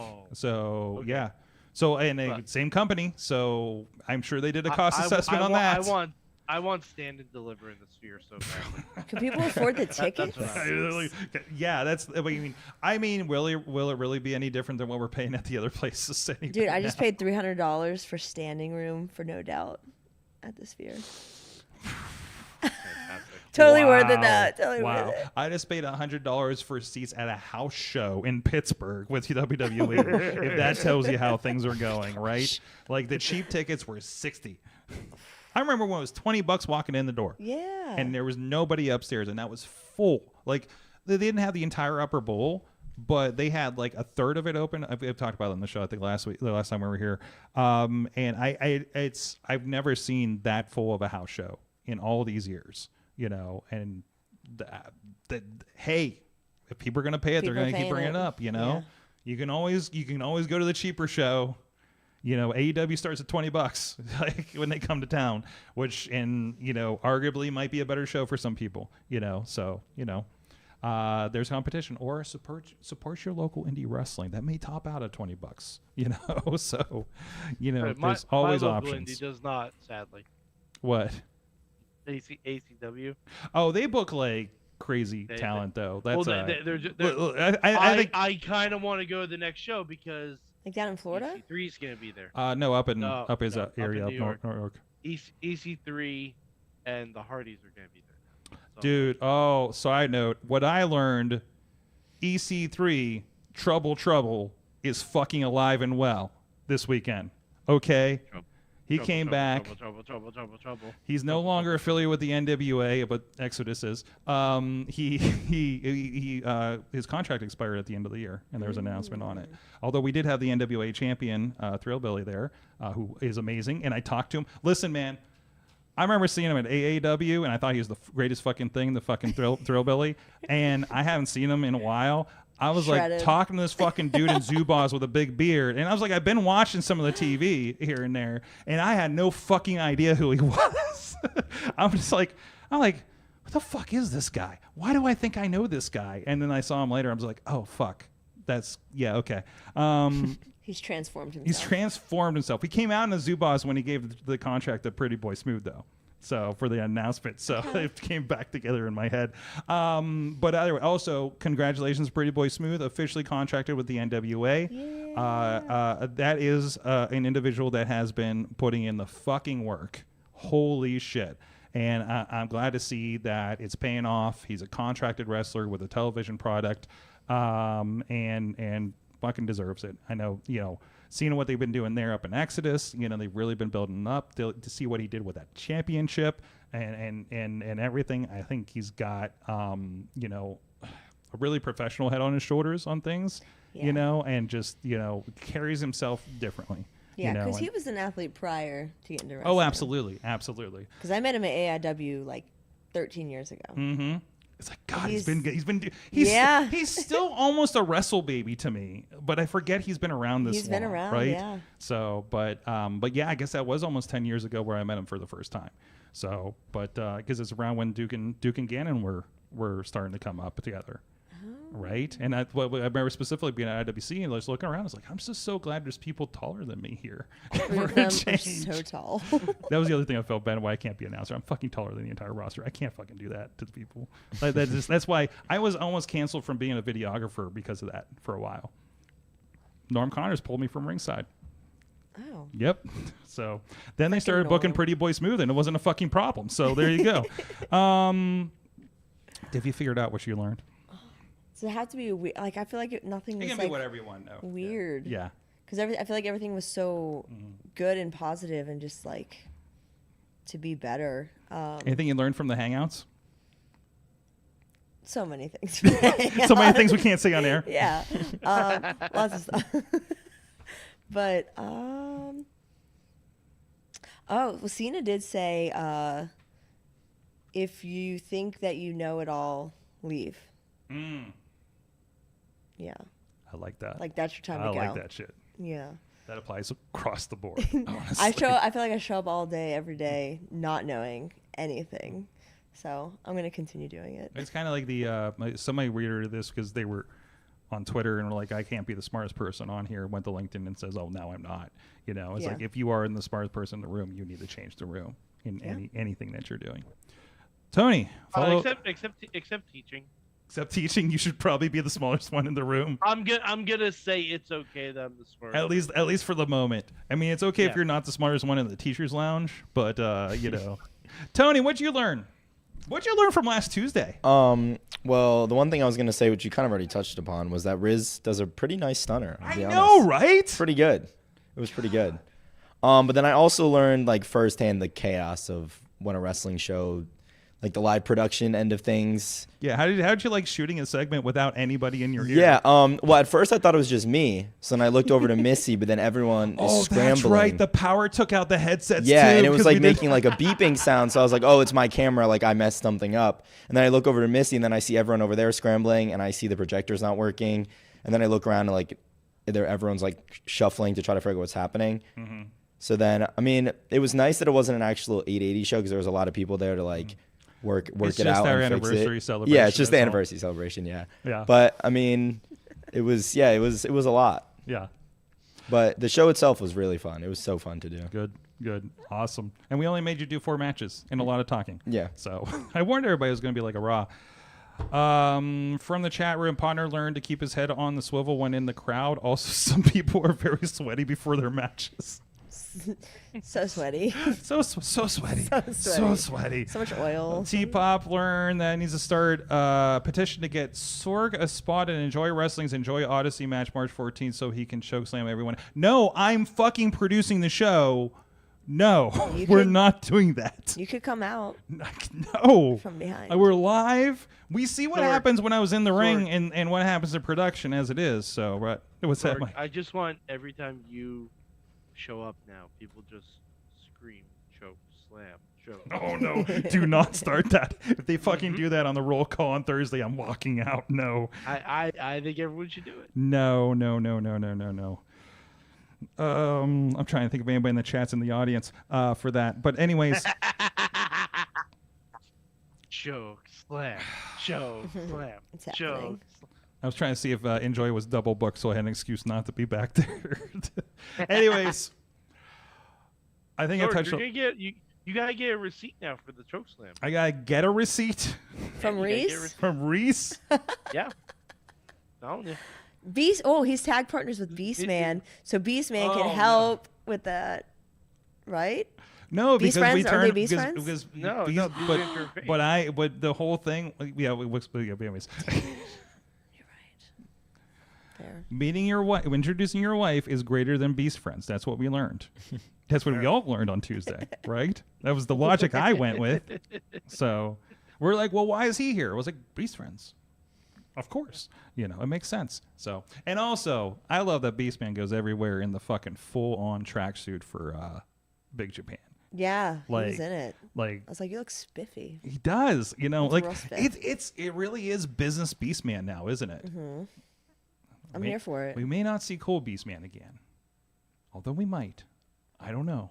I'm still asking. What's Cool Beastman? You've never seen Cool Beastman? All right, this is for after the show. Anyways, we'll show Danny some Cool Beastman before we send you home. But we don't need to do that on the show. If you know, you know. Thursday night fights from New Ken a few years ago, especially his matches with Reese Hayes, which were so much fun. Guys, thank you so much. Thanks, Danny Mo, for hanging with us as well. Thank you, Mad Mike. For bringing home, my God, I can't wait to see what you do with Mayhem Mania. Thank you, intern Tony, for being in our research department and poster grabber. Remember, if you're on Patreon, please send us your address so we can send you I'll hold it upside down. The signed posters from last week's event. Get your entries in for Mayhem Mania. We do have extras, so if you're a new Patreon supporter, it's a good time. I'm going to say we will send them at minimum $5 levels for new Patreon people. So we do have a limited supply of extras beyond what we did for Patreon, because I knew some people were going to grab them, you know, maybe the co-hosts and stuff. So guys, thank you so much. We'll see you guys next time. Mayhem out. Just wait, just wait, just wait, just wait. Wait for the perfect time, then attack. Don't give up what you want, take it back. Wait for the perfect time, then attack. Do what you This show is a member of the Sorgatron Media Podcast Network. Find out more at sorgatronmedia.com.